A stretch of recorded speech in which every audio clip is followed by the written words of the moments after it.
ਗੁਰੂ ਗ੍ਰੰਥ ਸਾਹਿਬ ਦੀ ਹਜ਼ੂਰੀ ਵਿੱਚ ਨਿਵਾਜੀ ਗੁਰੂ ਸੰਗਤ ਜੀਓ, ਇੱਕ ਓਂਕਾਰ ਨੂੰ ਆਪਣੀ ਸੁਰਤ ਤੇ ਰੂਹ ਵਿੱਚ ਉਤਾਰਦੇ ਹੋਏ ਫਤਿਹ ਦਾ ਜਵਾਬ ਫਤਿਹ ਨਾਲ ਪ੍ਰਵਾਨ ਕਰਨਾ। ਵਾਹਿਗੁਰੂ ਜੀ ਕਾ ਖਾਲਸਾ, ਵਾਹਿਗੁਰੂ ਜੀ ਕੀ ਫਤਿਹ।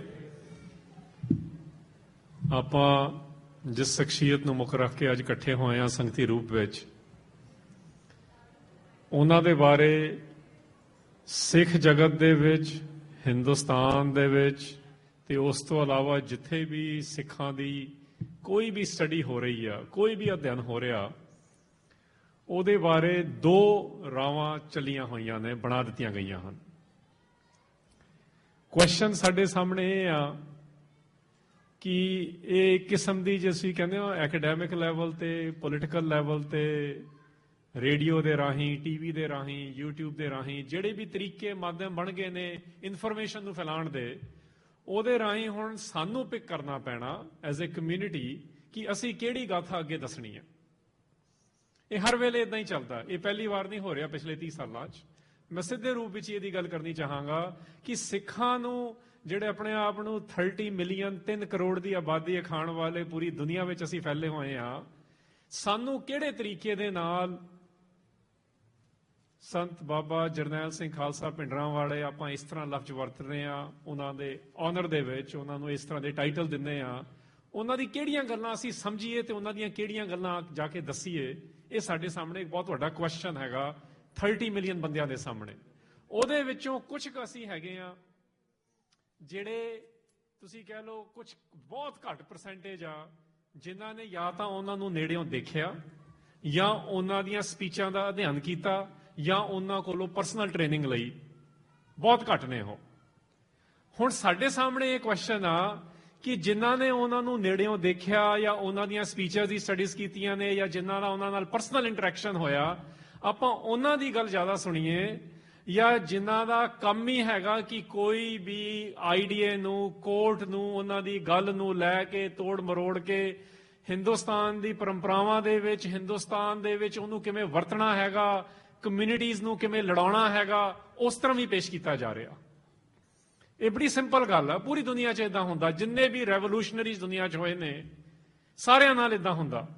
ਬਟ ਜਿਹੜੀ ਕਮਿਊਨਿਟੀ ਹੁੰਦੀ ਆ, ਮਤਲਬ ਸਾਡਾ ਉਹ ਬੰਦਾ, ਸਾਡੇ ਉਹ ਜਥੇਦਾਰ ਨੇ, ਸਾਡਾ ਜਿਹੜਾ ਜਥੇਦਾਰ ਆ, ਅਸੀਂ ਉਹਨੂੰ ਕਿਸ ਤਰ੍ਹਾਂ ਪੇਸ਼ ਕਰਨਾ, ਇਹਦੀ ਕਲੈਰਿਟੀ ਲੈ ਕੇ ਆਉਣੀ ਬਹੁਤ ਜ਼ਰੂਰੀ ਆ।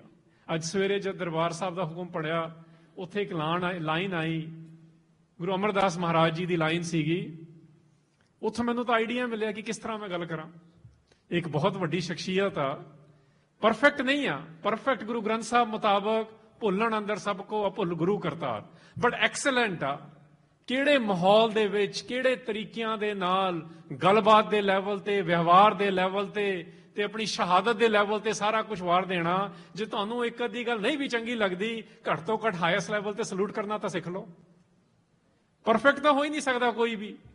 ਸਿੱਖ ਦਾ ਕੰਮ ਆ ਕਿ ਗੁਰੂ ਤੇ ਪਰਮਾਤਮਾ ਕਰਤਾਰ ਹੀ ਪਰਫੈਕਟ ਆ। ਬਾਕੀ ਸਾਰਿਆਂ ਦੀ ਸਾਡੀਆਂ ਲਾਲਸਾਵਾਂ ਨੇ, ਸਾਡੀ ਇੱਛਾ ਕਿ ਅਸੀਂ ਗੁਰੂ ਦੇ ਜਿੰਨੇ ਨੇੜੇ ਜਾ ਸਕੀਏ, ਗੁਰੂ ਦੇ ਵਾਂਗੂ ਬਣ ਜਾਈਏ। ਅੱਜ ਸਵੇਰੇ ਹੁਕਮ ਆਇਆ, ਸੇ ਸੈਣ ਸੇ ਸੱਜਣਾ। ਸਾਡਾ ਰਿਲੇਟਿਵ ਕੌਣ ਆ ਤੇ ਸਾਡਾ ਮਿੱਤਰ ਕੌਣ ਆ ਦੱਸਿਆ ਜਾ ਰਿਹਾ ਸਾਨੂੰ, ਕਿਉਂਕਿ ਸਾਨੂੰ ਇਹ ਭੁਲੇਖਾ ਬੜਾ। ਅੱਜ ਵੈਲੈਂਟਾਈਨਸ ਡੇ ਆ, ਕਈ ਟੈਂਪਰੇਰੀ ਫਰੈਂਡਸ਼ਿਪ ਹੀ ਬਣਾ ਲੈਂਦੇ ਨੇ ਅੱਜ ਦੇ ਨਾਲ। ਅਸੀਂ ਪੰਥਕ ਲੈਵਲ ਤੇ ਵੀ ਇਦਾਂ ਕਰਦੇ ਹਾਂ। ਜਦ ਸਾਨੂੰ ਸੂਟ ਕਰਦਾ, ਜਾਂ ਸਾਡੀ ਪਾਰਟੀ ਨੂੰ ਸੂਟ ਕਰਦਾ, ਜਾਂ ਸਾਡੀ ਜਥੇਬੰਦੀ ਨੂੰ ਸੂਟ ਕਰਦਾ, ਅਸੀਂ ਉਸ ਵੇਲੇ ਵੀ ਫਰੈਂਡ ਬਣਾ ਲੈਂਦੇ ਹਾਂ ਕਈਆਂ ਨੂੰ। ਬਟ ਅੱਜ ਦੇ ਹੁਕਮ ਦੇ ਵਿੱਚ ਆ ਗਿਆ ਸੀ ਗੁਰੂ ਅਮਰਦਾਸ ਪਾਤਸ਼ਾਹ ਦਾ ਹੁਕਮ ਇਸ ਪਰਫੈਕਟ, ਕਿਉਂਕਿ ਗੁਰਬਾਣੀ ਆ। ਕੌਣ ਆ ਸੱਜਣ, ਕੌਣ ਆ ਸਾਡਾ ਮਿੱਤਰ ਤੇ ਕੌਣ ਆ ਸਾਡਾ ਰਿਸ਼ਤੇਦਾਰ, ਉੱਥੇ ਲਿਖਿਆ ਜੇ ਗੁਰਮੁਖ ਖੱਖੇ ਨੂੰ ਸਿਹਾਰੀ ਲੱਗੀ ਆ, ਭਾਵ ਜਿਹੜਾ ਗੁਰੂ ਓਰੀਐਂਟਡ ਆਲਰੇਡੀ ਬਣ ਗਿਆ, ਜਿਹਨੂੰ ਗੁਰੂ ਦੇ ਨੇੜੇ ਆ। ਮੁਖ ਦਾ ਮਤਲਬ ਹੁੰਦਾ ਜਿਹੜਾ ਤੁਸੀਂ ਕਿਸੇ ਦੇ ਸਾਹਮਣੇ ਪਾ ਕੇ, ਅੱਖਾਂ 'ਚ ਅੱਖਾਂ ਪਾ ਕੇ, ਚਿਹਰੇ ਤੇ ਗੱਲ ਕਰ ਸਕਦੇ ਹੋ ਨਾ, ਮਤਲਬ ਇੰਨਾ ਕੌਨਫੀਡੈਂਸ ਹੋਵੇ ਤੇ ਇੰਨੀ ਜ਼ਿਆਦਾ ਟਰਸਟ ਹੋਵੇ। ਕਹਿੰਦੇ ਗੁਰੂ ਦੇ ਸਾਹਮਣੇ ਜਿਹੜਾ ਖੜਿਆ ਹੋਇਆ, ਜਿਹਦਾ ਇਸ ਤਰ੍ਹਾਂ ਦਾ ਵਿਵਹਾਰ ਬਣ ਗਿਆ, ਜਿਹੜਾ ਇਸ ਤਰ੍ਹਾਂ ਦਾ ਆਪਾਂ ਕਹਿੰਦੇ ਆਮ ਪੰਜਾਬੀ ਵਿੱਚ ਨੇਚਰ ਬਣ ਗਿਆ, ਸੁਭਾਏ ਵੜ ਉੱਥੇ ਆਇਆ। ਮਤਲਬ ਉਹਨੂੰ ਬਨਾਵਟੀ ਨਹੀਂ ਕਰਨਾ ਪੈਂਦਾ। ਸਾਨੂੰ ਤਾਂ ਬਨਾਵਟੀ ਕਰਨਾ ਪੈਂਦਾ ਨਾ। ਮੇਰੇ ਵਰਗੇ ਟੀਵੀ ਤੇ ਜਾਂਦੇ ਆ, ਥੋੜੀ ਜਿਹੀ ਸਮਾਈਲ ਕਰਕੇ ਬੋਲਣ ਲੱਗ ਜਾਂਦੇ ਆ, ਜਾਂ ਅਸੀਂ ਕਿਸੇ ਨੂੰ ਮਿਲਣਾ ਹੋਵੇ ਕਿਸੇ ਹੋਰ ਤਰੀਕੇ ਦਾ ਬਨਾਵਟੀ ਬਣ ਜਾਂਦੇ ਆ। ਕਹਿੰਦੇ ਉਹ ਨਹੀਂ, ਜਿਹਦਾ ਸੁਭਾਅ ਹੀ ਬਣ ਗਿਆ, ਜਿਹੜਾ ਵਿਜ਼ਡਮ ਦੇ ਵਿੱਚੋਂ, ਗਿਆਨ ਦੇ ਵਿੱਚੋਂ ਬੋਲ ਰਿਹਾ ਜਾਂ ਗਿਆਨ ਦੇ ਵਿੱਚੋਂ ਵਿਚਰ ਰਿਹਾ, ਉਹਦੀ ਗੁੱਡਨੈਸ ਇੰਨੀ ਆ, ਕਹਿੰਦੇ ਇਹ ਆ ਅਸਲੀ ਫਰੈਂਡ। ਹੁਣ ਸਾਨੂੰ ਇਸ ਚੀਜ਼ ਸਮਝਣੀ ਪੈਣੀ ਆ, ਜਦੋਂ ਉਹਨੂੰ ਸਿੱਧੇ ਲਫ਼ਜ਼ਾਂ 'ਚ ਕਹਾਂ ਕਿ ਅਸੀਂ ਉਹਨਾਂ ਨੂੰ ਕੱਲਾ ਸੰਤ ਵੀ ਜਦ ਬੋਲ ਰਹੇ ਆ ਨਾ, ਉਹਨਾਂ ਨੂੰ ਛੋਟਾ ਕਰ ਰਹੇ ਆ। ਉਹਦਾ ਕਾਰਨ ਇਹ ਆ, ਸਿੱਖਾਂ ਦਾ ਕੰਪਲੀਟ ਮਾਡਲ ਆ ਸੰਤ ਸਿਪਾਹੀ, ਉਹ ਦੋਨੋਂ ਸੀਗੇ। ਸਾਨੂੰ ਬਚਣਾ ਪੈਣਾ ਇਹ ਲਫ਼ਜ਼ਾਂ ਦੇ ਗੇੜ ਫੇੜ ਚੋਂ ਵੀ। ਉਹ ਸੰਤ ਸਿਪਾਹੀ ਹਨ। ਗੁਰਬਾਣੀ ਦੀ ਭਾਸ਼ਾ, ਗੁਰਬਾਣੀ ਦੀ ਕਥਾ, ਗੁਰਬਾਣੀ ਦਾ ਜਾਪ, ਤੁਸੀਂ ਕਥਾਵਾਂ ਸੁਣ ਲਈਆਂ ਦੋ ਮੇਰੇ ਤੋਂ ਪਹਿਲਾਂ, ਇਹ ਤਾਂ ਸੀਗੇ ਹੀ ਕਿਸੇ ਨਾ ਹਾਈਐਸਟ ਮੁਕਾਮ ਤੇ, ਬਟ ਉਸ ਤੋਂ ਗਾਹਾਂ ਜਿਹੜਾ ਅੱਜ ਕੱਲ੍ਹ ਦਫਾੜ ਬਣਿਆ ਹੋਇਆ ਨਾ, ਕਈ ਬੰਦੇ ਸਿਰਫ ਕਹਿੰਦੇ ਸਿਮਰਨ ਹੀ ਕਰੀ ਜਾਓ ਜਾਂ ਬਾਣੀ ਦਾ ਪਾਠ ਹੀ ਕਰੋ, ਦੂਜੇ ਐਕਟਿਵਿਸਟ ਬਣੀ ਜਾਂਦੇ ਨੇ, ਬਟ ਬਾਣੀ ਦਾ ਬਿਲਕੁਲ ਖਿਆਲ ਨਹੀਂ। ਸਾਡੇ ਸਾਹਮਣੇ 20th ਸੈਂਚੁਰੀ ਵਿੱਚ ਮੇਰੇ ਵਰਗਿਆਂ ਨੂੰ ਲੱਗਦਾ ਸੀ, ਜਦ ਮੈਂ ਕੈਂਸਰ ਸਿਟੀ 'ਚ ਵੱਡਾ ਹੋ ਰਿਹਾ ਸੀ, ਕਿ ਪਤਾ ਨਹੀਂ ਇਸ ਕਿਸਮ ਦੇ ਸਿੱਖ ਹੁੰਦੇ ਵੀ ਨੇ ਕਿ ਇਹ ਪੁਰਾਣੀ ਹਿਸਟਰੀ 'ਚ ਹੀ ਆ। ਸਾਡੇ ਸਾਹਮਣੇ ਸਾਡੀ ਹਿਸਟਰੀ ਦੇ ਵਿੱਚ ਸੰਤ ਸਿਪਾਹੀ ਦਾ ਇੱਕ ਮਾਡਲ ਪੇਸ਼ ਹੋ ਗਿਆ। ਸਿਰਫ ਪੇਸ਼ ਹੀ ਨਹੀਂ ਹੋਇਆ, ਜਦ ਉਹ ਕੌਮ ਦੇ ਜਥੇਦਾਰ ਦੇ ਰੂਪ ਵਿੱਚ ਸਾਹਮਣੇ ਆਏ। ਜਥੇਦਾਰ ਹੁੰਦਾ ਲੀਡਰ ਆਫ ਦਾ ਪੈਕ। ਇਹ ਨਹੀਂ ਕਿ ਸਰਕਾਰ ਕਿਹਨੂੰ ਬਣਾਉਂਦੀ ਹੈ ਜਾਂ ਕਿਹੜਾ ਦਲ ਕਿਹਨੂੰ ਬਣਾ ਰਿਹਾ, ਉਹ ਸਮੇਂ ਦੀਆਂ ਚੀਜ਼ਾਂ ਨਾਲ ਉੱਪਰ ਥੱਲੇ ਹੁੰਦਾ ਰਹਿੰਦਾ, ਬਟ ਇੱਕ ਕੌਮ ਦੀ ਕੌਨਸ਼ੀਅਸਨੈਸ ਨੂੰ, ਕੌਮ ਦੀ ਚੇਤਨਾ ਨੂੰ ਜਿਹੜਾ ਜਗਾ ਦਿੰਦਾ, ਤੇ ਜਿਹਦੇ ਥੱਲੇ ਹਿੰਦੁਸਤਾਨ ਦੇ ਡੈਕੋਰੇਟਡ ਜਨਰਲਸ ਵੀ ਸਰਵ ਕਰਨ ਆ ਜਾਂਦੇ ਨੇ, ਤੇ ਹਿੰਦੁਸਤਾਨ ਦੇ IAS ਤੇ IPS ਵੀ ਸਰਵ ਕਰਨ ਆ ਜਾਂਦੇ ਨੇ, ਐਕੈਡੈਮਿਕਸ ਵੀ ਆਏ, ਪੁਲਿਸ ਵਾਲੇ ਵੀ ਆਏ, ਜਰਨੈਲ ਵੀ ਆਇਆ, ਇੱਕ ਪੇਂਡੂ ਬੰਦਾ ਵੀ ਆਇਆ, ਇੱਕ ਸ਼ਹਿਰੀ ਬੰਦਾ ਵੀ ਆਇਆ। ਇਸ ਕਿਸਮ ਦਾ ਲੀਡਰ ਤਾਂ ਅਸੀਂ ਪੈਦਾ ਹੀ ਨਹੀਂ ਕਰ ਪਾਏ ਸੀ। ਇਹ ਬਹੁਤ ਵੱਡੀ ਗੱਲ ਆ। ਅੱਜ ਵੀ ਉਹਨਾਂ ਚੋਂ ਕਈ ਮੌਜੂਦ ਨੇ, ਭਾਵੇਂ ਉਹਨਾਂ ਦੀ ਆਪਸ ਵਿੱਚ ਨਹੀਂ ਬਣ ਰਹੀ, ਬਟ ਲੀਡਰਸ਼ਿਪ ਦੀ ਇਹ ਨਿਸ਼ਾਨੀ ਹੁੰਦੀ ਆ ਕਿ ਉਹਨੂੰ ਸਰਕਾਰਾਂ ਨਹੀਂ ਇੰਸਟਾਲ ਕਰਦੀਆਂ ਹੁੰਦੀਆਂ। ਜੇ ਸਰਕਾਰਾਂ ਨਹੀਂ ਵੀ ਉਹਨੂੰ ਕੁਝ ਕਾਊਂਟਰ ਕਰ ਪਾ ਰਹੀਆਂ, ਸਿੱਖਾਂ ਦੇ ਸਾਹਮਣੇ ਬੜਾ ਕਲੀਅਰ ਹੋ ਗਿਆ ਸੀ ਕਿ ਇਹ ਸੰਤ ਸਿਪਾਹੀ ਦਾ 20th ਸੈਂਚੁਰੀ ਦੇ ਜਿਹੜਾ ਮੂਹਰਲੇ ਅਖੀਰਲੇ ਦਹਾਕੇ ਸੀਗੇ, ਉਹਨਾਂ ਦਾ ਸਭ ਤੋਂ ਬੈਸਟ ਮਾਡਲ ਆ। ਤੇ ਜਿਹੜਾ ਸਾਹਿਤ ਅਕੈਡਮੀ ਅਵਾਰਡ ਵਿਨਰ ਆ, ਮੈਂ ਜਾਣ ਕੇ ਜੋੜ ਰਹੇ ਹਾਂ ਗੱਲਾਂ ਨੂੰ ਕਿ ਅਸੀਂ ਕਿਵੇਂ ਦੇਖਣਾ। ਅਸੀਂ ਕਈ ਵਾਰ ਗੁਰੂਆਂ ਨੂੰ ਪੂਰਾ ਨਹੀਂ ਦੇਖ ਸਕਦੇ, ਬਟ ਸਾਡੇ ਸਾਹਮਣੇ ਜਿਹੜੀਆਂ ਸ਼ਖਸੀਅਤਾਂ ਆ ਰਹੀਆਂ ਨੇ, ਉਹਨਾਂ ਨੂੰ ਤਾਂ ਦੇਖਣਾ ਸ਼ੁਰੂ ਕਰੀਏ ਥੋੜਾ ਜਿਹਾ। ਉਹ ਹਿਊਮਨ ਲੈਵਲ ਤੇ ਅਸੀਂ ਦੇਖਣਾ ਸ਼ੁਰੂ ਕਰ ਦਈਏ। ਸਾਹਿਤ ਅਕੈਡਮੀ ਅਵਾਰਡ ਵਿਨਰ ਹੈਗਾ ਹਰਿੰਦਰ ਸਿੰਘ ਮਹਿਬੂਬ। ਹਰਿੰਦਰ ਸਿੰਘ ਮਹਿਬੂਬ ਵੀ ਜਦ ਡਿਕਲੇਅਰ ਕੀਤਾ ਜਾਂਦਾ ਕਿ 20th ਸੈਂਚੁਰੀ ਦਾ ਮਹਾਨ ਸਿੱਖ ਹੈਗੇ ਨੇ ਜਥੇਦਾਰ ਜਰਨੈਲ ਸਿੰਘ ਭਿੰਡਰਾਂਵਾਲੇ, ਉਹਦੇ ਵਿੱਚ ਸਾਹਿਤ ਅਕੈਡਮੀ ਅਵਾਰਡ ਵਿਨਰ ਵੀ ਸ਼ਾਮਲ ਆ। ਮੇਰਾ ਇਹ ਕਹਿਣ ਤੋਂ ਇਸ ਕਰਕੇ ਮਤਲਬ ਹੈ, ਅੱਜ ਸਾਹਿਤ ਅਕੈਡਮੀ ਅਵਾਰਡ ਵਿਨਰ ਆਪਣੇ ਅਵਾਰਡ ਵਾਪਸ ਦੇ ਰਹੇ ਨੇ ਇੰਡੀਆ 'ਚ। ਪਿਛਲੇ ਸਾਲ ਤੁਸੀਂ ਦੇਖਿਆ ਹੋਣਾ, ਕਿਉਂਕਿ ਉਹ ਕਹਿ ਰਹੇ ਨੇ ਕਿ ਜਿਹੜੀ ਸਮੇਂ ਦੀ ਸਰਕਾਰ ਆ ਇਹ ਬੋਲਣ ਨਹੀਂ ਦਿੰਦੀ, ਤੇ ਇਸ ਗੱਲ ਦੀ ਲੀਡਰਸ਼ਿਪ ਵੀ ਸਿੱਖਾਂ ਨੇ ਲਈ ਹੋਈ ਆ। ਅਸੀਂ ਤਾਂ ਜਿਹੜੇ ਸਾਡੇ ਵਿਨਰ ਸੀ ਉਹਨਾਂ ਨੂੰ ਤਾਂ ਮਾਰਨ ਆਈ ਸੀ ਸਰਕਾਰ। ਹਰਿੰਦਰ ਸਿੰਘ ਮਹਿਬੂਬ ਨੂੰ ਸਰਕਾਰ ਮਾਰਨ ਆਈ ਕਿਉਂਕਿ ਉਹਨਾਂ ਦੀ ਕਿਤਾਬ ਝਨਾ ਦੀ ਰਾਤ ਦੀ ਅਖੀਰਲੀ ਜਿਹੜੀ ਕਵਿਤਾ, ਉਹਦੇ ਵਿੱਚ ਉਹਨਾਂ ਨੇ ਗੱਲ ਕੀਤੀ ਹੈਗੀ ਭਿੰਡਰਾਂਵਾਲਿਆਂ ਦੀਆਂ ਤੇ ਸ਼ਹੀਦਾਂ ਦੀਆਂ 1984 ਦੇ ਬਾਰੇ। ਉਹ ਸ਼ਹੀਦ, ਉਸ ਸ਼ਹੀਦ ਦੇ ਬਾਰੇ ਸਾਡਾ ਰਾਈਟਰ ਤੇ ਹਿੰਦੁਸਤਾਨ ਦੀ ਪਰੰਪਰਾ ਦਾ ਜੇਤੂ ਆ ਜਿਹੜਾ ਸਾਹਿਤ ਅਕੈਡਮੀ ਦਾ, ਉਹ ਕਹਿ ਰਿਹਾ ਕਿ ਇਹ ਸਭ ਤੋਂ ਵੱਡੇ ਮਹਾਨ ਸਿੱਖ ਸੀ 20ਵੀਂ ਸ਼ਤਾਬਦੀ ਦੇ। ਸੋ ਸਾਡੇ ਕੋਲ ਆਪਸ਼ਨਸ ਨੇ। ਅਸੀਂ ਤਵਲੀਨ ਕੌਰ ਜਿਹੜੀ ਇੰਡੀਆ ਟੁਡੇ ਵਿੱਚ ਪ੍ਰੋਫਿਟ ਆਫ ਹੇਟ ਲਿਖਦੀ ਆ ਬਾਬਾ ਜਰਨੈਲ ਸਿੰਘ ਭਿੰਡਰਾਂਵਾਲਿਆਂ ਨੂੰ, ਉਹ ਕਿਉਂ ਲਿਖ ਰਹੀ ਆ? ਤੁਸੀਂ ਅੱਜ ਵੀ ਉਹਦਾ ਦੇਖ ਲਓ ਕੀ ਲਿਖਦੇ ਨੇ। ਉੱਥੇ ਬਾਰੇ ਤਾਂ ਇਹ ਕਹਿ ਦਿੱਤਾ ਗਿਆ, ਮੇਰੀ ਗੱਲ ਨਹੀਂ ਆ, ਕੈਰਾਮਨ ਮੈਗਜ਼ੀਨ ਨਿਕਲਦੀ ਆ ਇੰਡੀਆ ਚੋਂ, ਪਿਛਲੇ 3 ਸਾਲਾਂ ਵਿੱਚ ਕਾਫੀ ਉਭਾਰੂ ਰੂਪ ਵਿੱਚ ਬਾਹਰ ਆ ਰਹੀ ਆ।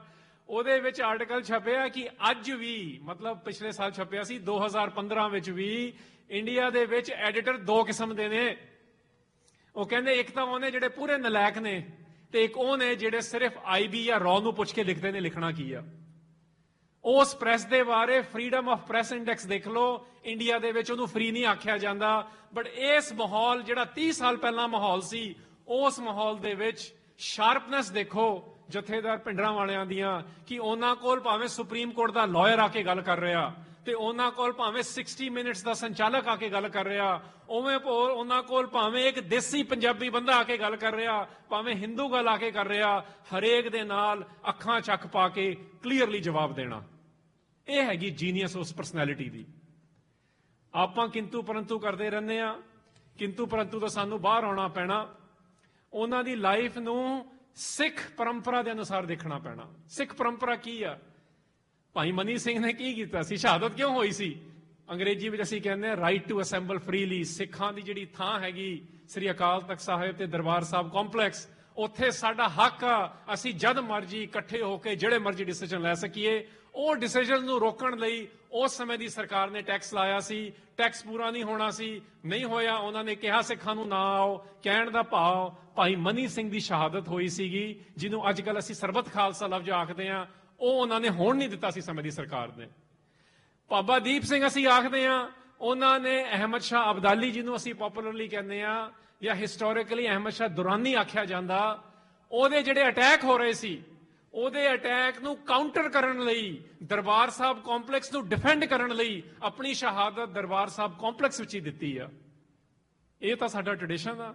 ਅਗਲੀ ਵਾਰ ਜਦ ਪ੍ਰਕਰਮਾ ਜਾਈਏ, ਮੈਂ ਤਾਂ ਕਈ ਵਾਰ ਸੋਚਦਾ ਹੁੰਦਾ, ਮੈਂ ਕਈ ਵਾਰੀ ਗਿਆ ਵੀ ਹਾਂ, ਤੁਹਾਡੇ ਚੋਂ ਸਾਰੇ ਗਏ ਹੋਣਗੇ, ਕਈ ਵਾਰੀ ਮੈਨੂੰ ਸਮਝ ਹੀ ਨਹੀਂ ਆਉਂਦੀ ਕਿ ਮੈਂ ਕੰਪਲੈਕਸ ਵਿੱਚ ਬਣਾ ਕਿਵੇਂ। ਮਤਲਬ ਕਈ ਵਾਰ ਤਾਂ ਇੰਨੀ ਛੇਤੀ ਹੁੰਦਾ, ਮੇਰਾ ਪਰਸਨਲੀ ਤੁਹਾਨੂੰ ਦੱਸ ਰਿਹਾ, ਇਦਾਂ ਵੀ ਮਨ ਕੀਤਾ ਕਿ ਮੈਂ ਜੇ ਇਹਨਾਂ ਜੋਗਾ ਹੀ ਹੈ ਨਹੀਂ।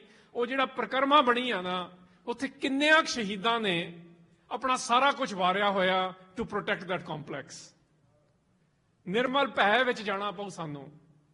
ਇਦਾਂ ਨਹੀਂ ਅਸੀਂ ਜਾ ਸਕਦੇ ਦਰਬਾਰ ਸਾਹਿਬ ਵੀ। ਉਹ ਟੂਰਿਜ਼ਮ ਦਾ ਸੈਂਟਰ ਨਹੀਂ ਹੈ ਜਿਵੇਂ ਅਸੀਂ ਬਣਾ ਛੱਡਿਆ। ਸਾਰੀ ਦੁਨੀਆ ਨੂੰ ਹੱਕ ਆ, ਸਾਰੀ ਦੁਨੀਆ ਉੱਥੇ ਜਾਂਦੀ ਆ, ਬਟ ਜਦ ਸਿੱਖ ਜਾਂਦਾ ਉਹਦਾ ਕੋਈ ਹੋਰ ਐਂਗਲ ਆ।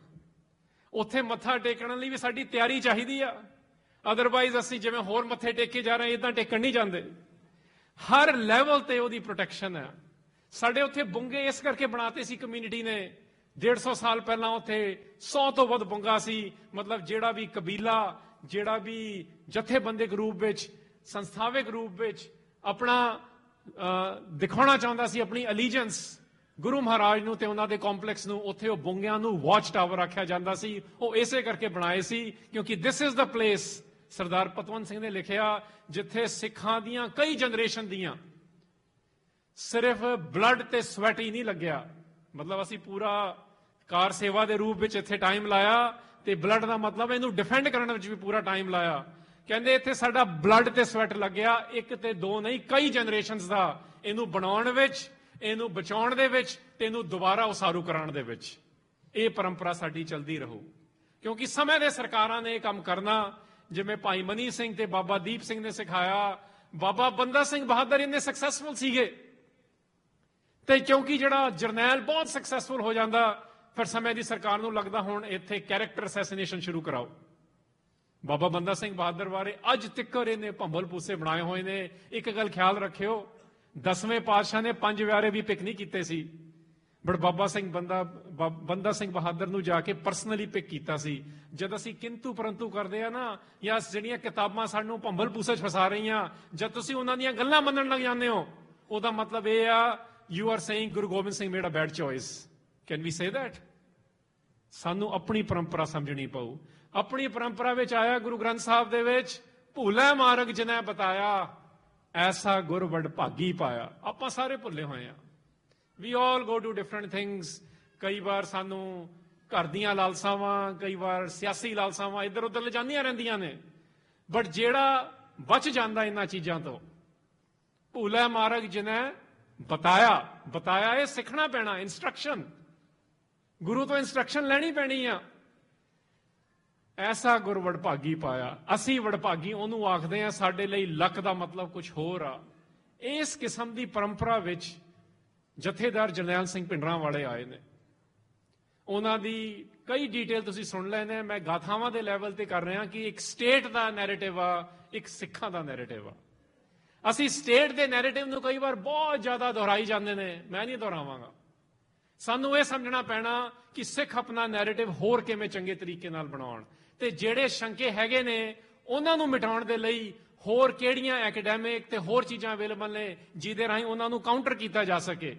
ਫੋਰ ਐਗਜ਼ਾਮਪਲ, ਸਾਨੂੰ ਸਾਰਿਆਂ ਨੂੰ ਪਤਾ, ਤੁਸੀਂ ਕਥਾ ਵਿੱਚ ਵੀ ਸੁਣਿਆ, ਤੇ ਜਿਹੜੀ ਵੰਦਨਾ ਸ਼ਿਵਾ ਦੀ ਕਿਤਾਬ ਹੈਗੀ ਵਾਇਲੈਂਸ ਆਫ ਗ੍ਰੀਨ ਰੈਵੋਲੂਸ਼ਨ, ਉਹਦੇ ਵਿੱਚ ਉਹਨੇ 2 ਪੇਜ ਬਾਬਾ ਜਰਨੈਲ ਸਿੰਘ ਭਿੰਡਰਾਂ ਵਾਲਿਆਂ ਬਾਰੇ ਲਿਖੇ ਨੇ, ਤੇ ਉਹਦੇ 'ਚ ਉਹਨੇ ਸਿੰਪਲ ਗੱਲ ਇਹ ਲਿਖੀ ਆ, ਕਹਿੰਦੀ ਉਹਨਾਂ ਦੀ ਪੋਪੂਲੈਰਿਟੀ ਇਸ ਕਰਕੇ ਹੋਈ ਸੀ, ਉਹਨਾਂ ਨੇ ਜਿਹੜੀਆਂ ਬਲੂ ਫਿਲਮ ਸੀਗੀਆਂ, ਜਿਹਨੂੰ ਪੋਰਨੋਗ੍ਰਾਫੀ ਅੱਜ ਕੱਲ੍ਹ ਆਖਿਆ ਜਾਂਦਾ, ਮਾਲਵੇ ਦੇ ਏਰੀਏ ਵਿੱਚ ਇਹ ਬੰਦ ਕਰਾਉਣੀਆਂ ਸ਼ੁਰੂ ਕਰਾਤੀਆਂ। ਸਿੱਖਾਂ ਨੂੰ ਸਪੈਸ਼ਲੀ ਜਿਹੜੀਆਂ ਉਹਨਾਂ ਦੇ ਬੰਦਿਆਂ ਵਾਈਫ ਸੀਗੀਆਂ, ਉਹਨਾਂ ਨੇ ਇਹਨਾਂ ਨੂੰ ਜ਼ਿਆਦਾ ਪਸੰਦ ਕੀਤਾ, ਕਿਉਂਕਿ ਜਿਨ੍ਹਾਂ ਦੇ ਹਸਬੈਂਡ ਨਸ਼ਿਆਂ ਵਿੱਚ, ਤੰਬਾਕੂ ਤੇ ਸ਼ਰਾਬ ਵਿੱਚ ਗ੍ਰਸਤ ਸੀਗੇ, ਬਲੂ ਫਿਲਮ ਵਿੱਚ ਗ੍ਰਸਤ ਸੀਗੇ, ਉਹਨਾਂ ਦੇ ਨਸ਼ੇ ਛਡਾਣੇ ਬੰਦ ਕਰਤੇ। ਇਹਨਾਂ ਨੂੰ ਫਿਰ ਖਾਲਸਾ ਚੇਤਨਾ ਤੋਂ ਲੈ ਕੇ ਖਾਲਸਾ ਬਣਾਉਣਾ ਸ਼ੁਰੂ ਕਰਤਾ। ਭਾਵ ਇਹ ਗੁਰੂ ਗੋਬਿੰਦ ਸਿੰਘ ਮਹਾਰਾਜ ਦਾ ਜਿਹੜਾ ਦਿੱਤਾ ਹੋਇਆ ਮਾਰਗ ਆ, ਉਹਦੀ ਜਿਹੜੀ ਐਂਟਰੈਂਸ ਆ, ਉਹਦੇ ਵੱਲ ਲਿਆ ਕੇ ਖੜਾ ਕਰਨਾ ਸ਼ੁਰੂ ਕਰਤਾ। ਮਤਲਬ ਖਾਲਸਾ ਆਰਡਰ ਦੇ ਵਿੱਚ ਅੰਮ੍ਰਿਤ ਛਕਾਉਣ ਵਾਲੇ ਕੰਮ ਕਰਾਉਣੇ ਸ਼ੁਰੂ ਕਰਤੇ। ਕਹਿੰਦੇ ਇਸ ਕਰਕੇ ਲੋਕਾਂ ਨੇ ਉਹਨਾਂ ਨੂੰ ਪਿਆਰ ਦਿਖਾਇਆ। ਹੁਣ ਇਸ ਕਿਸਮ ਦਾ ਕੰਮ ਸੰਤ ਲੈਵਲ ਤੇ, ਜਿਹਨੂੰ ਆਪਾਂ ਲਫ਼ਜ਼ ਆਖਦੇ ਆ ਸੰਤ ਵਰਡ, ਮੈਂ ਇਸ ਕਰਕੇ ਕਹਿ ਰਿਹਾ we have to refine it. ਜਿਵੇਂ ਅੱਜ ਕੱਲ੍ਹ ਯੂਜ਼ ਹੋ ਰਿਹਾ ਉਹਦਾ ਕੁਝ ਹੋਰ ਮਤਲਬ ਆ। ਬਾਬਾ ਜਰਨੈਲ ਸਿੰਘ ਭਿੰਡਰਾਂਵਾਲਿਆਂ ਨੇ, ਮੈਂ ਉਹਨਾਂ ਨੂੰ ਜਥੇਦਾਰ ਆਖਦਾ ਕਿਉਂਕਿ ਉਹ ਕੌਮ ਦੇ ਜਥੇਦਾਰ ਬਣ ਗਏ। ਉਹਨਾਂ ਨੇ ਕਿਤੇ ਇਹਨੂੰ ਤਮਾਸ਼ਾ ਨਹੀਂ ਬਣਾਤਾ ਜਿਵੇਂ ਅੱਜ ਕੱਲ੍ਹ ਬਣਾਇਆ ਹੋਇਆ ਕਿ ਇੰਨੇ ਹਜ਼ਾਰ ਜਾਂ ਇੰਨੇ ਲੱਖ ਬੰਦਿਆਂ ਨੂੰ ਅੰਮ੍ਰਿਤ ਛਕਾਉਣਾ। ਉਹਨਾਂ ਨੇ ਕਿਹਾ ਜੇ ਆਪਣੀ ਤਿਆਰੀ ਕਰੋ ਤੇ ਜਿਹੜਾ ਬੰਦਾ ਤਿਆਰ ਹੈ ਉਹ ਛਕਣ ਆ ਜਾਵੇ। He also dealt with all kinds of people. ਹਰ ਕਿਸਮ ਦੇ ਬੰਦਿਆਂ ਨਾਲ ਉਹਨਾਂ ਨੇ ਡੀਲਿੰਗ ਕੀਤੀ। ਕਿਸੇ ਨੂੰ ਇਹ ਨਹੀਂ ਕਿਹਾ ਗਲਵਖੜੀ ਲਾ ਕੇ ਗੱਲ ਕੀਤੀ ਸੀਗੀ। ਇਸ ਕਿਸਮ ਦੀ ਟ੍ਰੇਨਿੰਗਸ ਵਿੱਚੋਂ ਆ ਰਹੇ ਨੇ। ਪੰਥ ਦੇ ਵਿੱਚ ਐਕਸੀਡੈਂਟਲ ਰੂਪ ਦੇ ਵਿੱਚ, ਸਬਬ ਦੇ ਨਾਲ, ਜਿਵੇਂ ਮਰਜ਼ੀ ਲੈ ਲਓ। 77 ਦੇ ਵਿੱਚ ਉਹ ਲੀਡਰਸ਼ਿਪ ਦੇ ਰੂਪ ਵਿੱਚ ਬਾਹਰ ਆਏ, ਜਿਹੜੀ ਇੱਕ ਪੋਲੀਟੀਕਲ ਲੀਡਰਸ਼ਿਪ ਉਸ ਵੇਲੇ ਬਣ ਗਈ। ਉਸ ਪੋਲੀਟੀਕਲ ਲੀਡਰਸ਼ਿਪ ਦੇ ਵਿੱਚ ਉਹਨਾਂ ਦਾ ਇੱਕ ਮੇਜਰ ਸਟੇਟਮੈਂਟ ਸੀਗਾ ਜਿਹੜਾ ਉਹਨਾਂ ਨੇ ਹਰ ਲੈਵਲ ਤੇ ਦੁਹਰਾਇਆ। ਉਹ ਕਹਿੰਦੇ ਸੀ ਸਿੱਖ ਇੱਕ ਵੱਖਰੀ ਕੌਮ ਹੈ। ਸਿੱਖ ਇੱਕ ਵੱਖਰੀ ਕੌਮ ਹੈ। ਕੌਮ ਨੂੰ ਅੰਗਰੇਜ਼ੀ 'ਚ ਆਪਾਂ ਨੇਸ਼ਨ ਆਖਦੇ ਹਾਂ। ਇਹ ਨੇਸ਼ਨ ਦਾ ਆਈਡੀਆ, ਜਿਹਨੂੰ ਅਸੀਂ ਕਨਫਿਊਜ਼ ਕਰ ਲਿਆ ਕਈ ਵਾਰੀ, ਨੇਸ਼ਨ ਦਾ ਮਤਲਬ ਕੌਮ ਹੁੰਦਾ। ਉਹਨਾਂ ਨੇ ਇਹ ਬੇਸਿਕ ਗੱਲ ਕਹੀ ਆ ਕਿ ਹਿੰਦੁਸਤਾਨ ਆਜ਼ਾਦ ਹੋਣ ਤੋਂ ਬਾਅਦ ਸਿੱਖਾਂ ਨੂੰ ਉਹਨਾਂ ਦੀ ਆਪਣੀ ਆਈਡੈਂਟੀਟੀ ਕਿਉਂ ਨਹੀਂ ਦਿੱਤੀ ਜਾ ਰਹੀ। And he maintain this idea ਹਰ ਥਾਂ ਤੇ। ਸੁਬਰਾਮਨਿਅਮ ਸਵਾਮੀ ਨਾਲ ਭਾਵੇਂ ਇੰਟਰਵਿਊ ਆ ਤੇ ਭਾਵੇਂ ਜੇਠ ਮਲਾਨੀ ਨੂੰ ਜਾ ਕੇ ਪੁੱਛ ਲਿਓ, ਉਹਨੇ ਵੀ ਇਹ ਲਿਖਿਆ ਹੋਇਆ ਕਿ ਸੰਤ ਜੀ was very clear about this. ਇਹ ਕਲੈਰਿਟੀ ਹੈ ਜੇ ਸਿੱਖਾਂ ਨੂੰ ਹੀ ਹੈ ਨਹੀਂ। ਆਪਾਂ ਵੀ, ਸਾਡੇ ਵਿੱਚੋਂ ਕਈ ਕਹੀ ਜਾਂਦੇ ਨੇ ਕਿ ਆਪਣੇ ਆਪ ਨੂੰ ਇਹ ਲਿਖਾ ਲਓ ਜਾਂ ਸੰਵਿਧਾਨ ਦੇ ਮੁਤਾਬਿਕ ਇਹ ਐਕਸੈਪਟ ਕਰਾ ਲਓ, ਇਹ ਕਰਾ ਲਓ। ਨਹੀਂ, ਇਹ ਕਲੈਰਿਟੀ ਹੋਣੀ ਬਹੁਤ ਜ਼ਰੂਰੀ ਆ। We are separate. ਉਹਨਾਂ ਨਾਲ ਇਸ ਗੱਲ ਦੇ ਨਾਲ ਜਦੋਂ ਉਹਨਾਂ ਨੂੰ ਪੁੱਛਿਆ ਜਾਂਦਾ ਸੀ, ਉਹਨਾਂ ਦੇ ਆਪਣੇ ਸਟੇਟਮੈਂਟਸ ਨੇ, ਤੁਹਾਨੂੰ ਪਤਾ ਬੜੇ ਇੱਥੇ ਦੁਹਰਾਣੇ ਬੰਦੇ ਨੇ ਕਿਉਂਕਿ ਇਹਦਾ ਕਨਫਿਊਜ਼ਨ ਆ। ਉਹਨਾਂ ਨੇ ਕਿਹਾ, ਜਦੋਂ ਉਹਨਾਂ ਨੂੰ ਪੁੱਛਿਆ ਜਾਂਦਾ ਕਿ ਸਿੱਖ ਇੱਕ ਆਜ਼ਾਦ ਦੇਸ਼ ਮੰਗਦੇ ਆ, ਜਿਹਨੂੰ ਉਸ ਵੇਲੇ ਖਾਲਿਸਤਾਨ ਨਾਮ ਵੀ ਦਿੱਤਾ ਹੋਇਆ ਸੀ, ਜਿਹੜਾ ਅੱਜ ਵੀ ਯੂਜ਼ ਹੋ ਰਿਹਾ, ਉਹਨਾਂ ਦਾ ਮੇਜਰ ਸਟੇਟਮੈਂਟ ਇਹ ਹੁੰਦਾ ਸੀ ਕਿ ਮੈਂ ਨਾ ਅਪੋਜ਼ ਕਰਦਾ ਨਾ ਸਪੋਰਟ ਕਰਦਾ। ਇਨਫੈਕਟ ਮੈਂ ਅਗਲੀ ਲਾਈਨਾਂ ਪੜ੍ਹਨੀਆਂ ਨੇ, ਅੰਗਰੇਜ਼ੀ 'ਚ ਮੈਂ ਲਿਖ ਕੇ ਲਿਆਇਆ। ਕਹਿੰਦੇ ਅਸੀਂ ਇਹਦੇ ਬਾਰੇ ਅਜੇ ਚੁੱਪ ਹਾਂ, ਵੀ ਆਰ ਸਾਇਲੈਂਟ।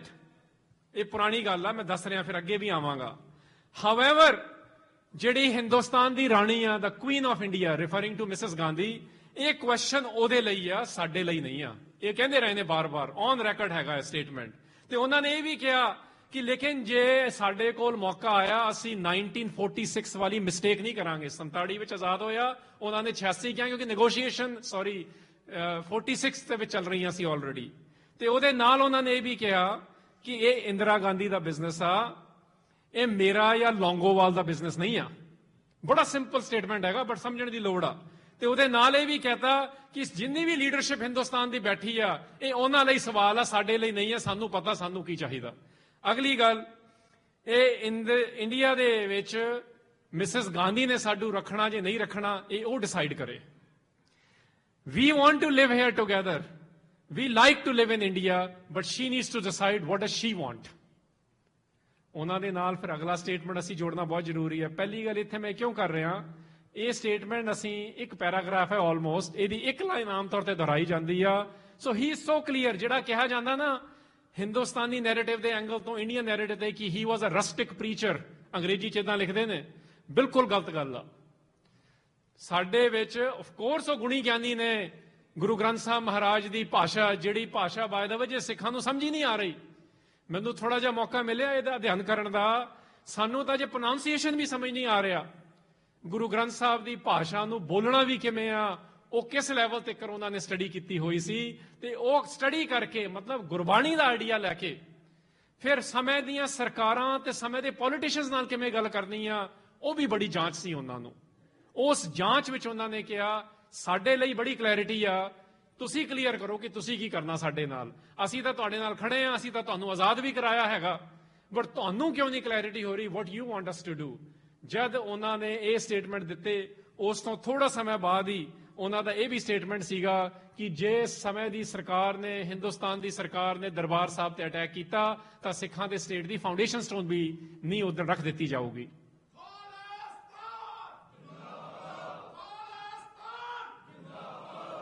ਹੁਣ ਸਾਡੇ ਸਾਹਮਣੇ ਸਮੱਸਿਆ ਕੀ ਆ ਕਿ ਉਹਨਾਂ ਨੇ ਇਹ ਡਿਕਲੇਰੇਸ਼ਨ ਦੇਤੀ, ਹੀ ਇਜ਼ ਕਲੀਅਰ, ਬਟ ਸਾਨੂੰ ਇਹ ਕਲੈਰਿਟੀ ਨਹੀਂ ਆ ਰਹੀ ਕਿ ਅਸੀਂ ਕਿਹੜੇ ਤਰੀਕੇ ਨਾਲ ਆਪਣੀ ਗੱਲ ਗਾਹਾਂ ਕਰੀਏ। ਮੈਂ ਇਹਦੇ ਵੱਲ ਆਵਾਂਗਾ ਥੋੜੀ ਦੇਰ 'ਚ।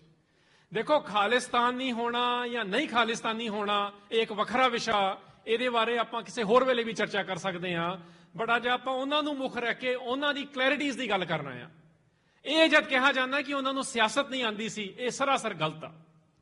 ਮੈਨੂੰ ਇੱਕ ਮੌਕਾ ਲੱਗਿਆ, ਮੈਂ ਪਰਸਨਲੀ ਸਰਦਾਰ ਤਰਲੋਚਨ ਸਿੰਘ ਕੋਲ ਗਿਆ, 12-13 ਸਾਲ ਪੁਰਾਣੀ ਗੱਲ ਆ। ਮੈਂ ਕਿਹਾ ਜੀ, ਇਹ ਆਮ ਕਿਹਾ ਜਾਂਦਾ ਕਿ ਸੰਤ ਬਾਬਾ ਜਰਨੈਲ ਸਿੰਘ ਭਿੰਡਰਾਂਵਾਲੇ ਕਾਂਗਰਸ ਦੇ ਏਜੰਟ ਸੀਗੇ, ਤੁਸੀਂ ਤਾਂ ਪੀਏ ਰਹੇ ਹੋ, ਤੁਹਾਡਾ ਕੀ ਸੋਚਣਾ ਇਹਦੇ ਬਾਰੇ?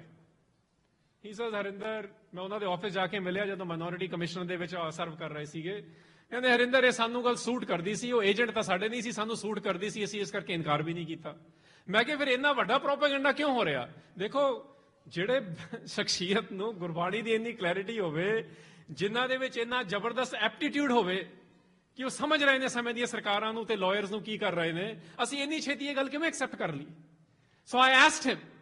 ਉਹ ਕਹਿੰਦੇ, ਮੈਂ ਕਿਹਾ ਤੁਹਾਨੂੰ ਸੂਟ ਕਰਦਾ ਸੀ, ਇਹ ਵੀ ਮੈਂ ਸਮਝ ਰਿਹਾ, ਕਿਉਂਕਿ ਜਿਹੜੇ ਟ੍ਰੈਡੀਸ਼ਨਲ ਅਕਾਲੀ ਸੀ ਉਹਨਾਂ ਦੇ ਖਿਲਾਫ ਉਹ ਲੱਭ ਰਹੇ ਸੀ ਕੋਈ ਖੜੇ, ਬਟ ਮੈਂ ਕਿਹਾ ਤੁਸੀਂ ਇਹਦੇ ਬਾਰੇ ਇਹ ਗੱਲ ਨਿਕਲੀ ਕਿੱਥੋਂ? ਕਹਿੰਦੇ ਹੋਇਆ ਇਹ ਸੀ, ਇੱਕ ਫੋਟੋ ਹੈਗੀ ਆ, ਮੈਂ ਵੀ ਉਹ ਫੋਟੋ ਦੇਖੀ ਆ, ਤੁਹਾਡੇ ਚੋਂ ਕਈਆਂ ਨੇ ਦੇਖੀ ਹੋਣੀ ਆ। ਕਹਿੰਦੇ ਜਥੇਦਾਰ ਸੰਤੋਖ ਸਿੰਘ ਦਾ ਜਦ ਅਕਾਲ ਚਲਾਣਾ ਹੋਇਆ, ਉਹਨਾਂ ਦੇ ਭੋਗ ਤੇ ਦਿੱਲੀ ਵਿੱਚ ਸਾਰੇ ਇਕੱਠੇ ਹੋਏ ਸੀ। ਉਸ ਭੋਗ ਤੇ ਜਰਨੈਲ ਸਿੰਘ ਭਿੰਡਰਾਂਵਾਲੇ ਵੀ ਆਏ ਸੀ ਤੇ ਗਿਆਨੀ ਜ਼ੈਲ ਸਿੰਘ ਵੀ ਬੈਠਾ ਸੀ, ਤੇ ਜਿਸ ਐਂਗਲ ਤੋਂ ਫੋਟੋ ਲਈ ਉਦਾਂ ਐਂ ਲੱਗਿਆ ਕਿ ਜਿਵੇਂ ਇਕੱਠੇ ਨੇ। ਕਹਿੰਦਾ ਇਹਨੂੰ ਬੇਸ ਬਣਾ ਕੇ ਇਹ ਥਿਉਰੀ ਅੱਗੇ ਕੀਤੀ ਗਈ। ਮੈਂ ਕਿਹਾ ਜੀ, ਗੱਲ ਇਹ ਆ, ਤੁਸੀਂ ਵੀ ਕਿਸੇ ਦਿਨ ਚਲੇ ਜਾਣਾ, ਤੁਸੀਂ ਵੀ ਵੱਖਰੇ ਵੱਖਰੇ ਲੈਵਲ ਤੇ ਵੱਖਰੀਆਂ ਪਾਰਟੀਆਂ ਨਾਲ ਰਹਿ ਚੁੱਕੇ ਹੋ, ਇਹਦਾ ਇੱਕ ਲੇਖ ਤਾਂ ਲਿਖ ਜਾਓ। ਫਿਰ ਮੈਂ ਕਹਿਣ ਜੋਗਾ ਤਾਂ ਹੋਵਾਂ ਕਿ ਜਿਹੜਾ ਪੀਏ ਸੀਗਾ, ਜਿਹੜਾ ਉਸ ਵੇਲੇ ਇਨਵੋਲਵ ਸੀਗੇ, ਉਹਨਾਂ ਦਾ ਆਪਣਾ ਸਟੇਟਮੈਂਟ ਹੈ ਕਿ ਕਾਂਗਰਸ ਦੇ ਏਜੰਟ ਕਦੇ ਨਹੀਂ ਸੀ, ਉਹਨਾਂ ਨੇ ਉਹ ਲੇਖ ਲਿਖਤਾ ਸੀਗਾ, ਤੁਸੀਂ ਉਹਨੂੰ ਗੂਗਲ ਕਰਕੇ ਦੇਖ ਲਿਓ। ਸੋ ਇਹ ਪ੍ਰੋਪੇਗੈਂਡਾ ਕਰਨਾ ਬੰਦ ਕਰ ਦਿਓ ਕਿ ਉਹ ਕਾਂਗਰਸ ਦੇ ਏਜੰਟ ਸੀ। He is not anyone's agent, he is the agent of the guru. Baba ਜੀ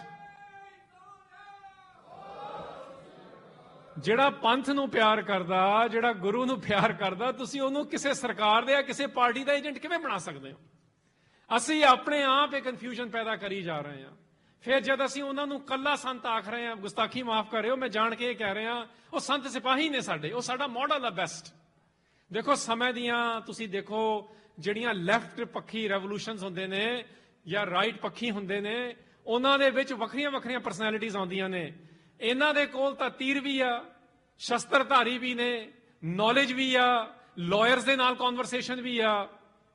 ਆਬਵੀਅਸਲੀ ਜਦ ਇਸ ਕਿਸਮ ਦੇ ਸਿਨੈਰੀਓ ਵਿੱਚ ਉਹ ਵਿਚਰ ਰਹੇ ਨੇ, ਉਹਨਾਂ ਦੇ ਕੋਲ ਬੜੀ ਜ਼ਬਰਦਸਤ ਸਮਝ ਤੇ ਕਲੈਰਿਟੀ ਆ। ਇੱਥੇ ਮੈਂ ਇੱਕ ਪਰਸਨਲ ਗੱਲ ਹੋਰ ਸ਼ੇਅਰ ਕਰਾਂਗਾ।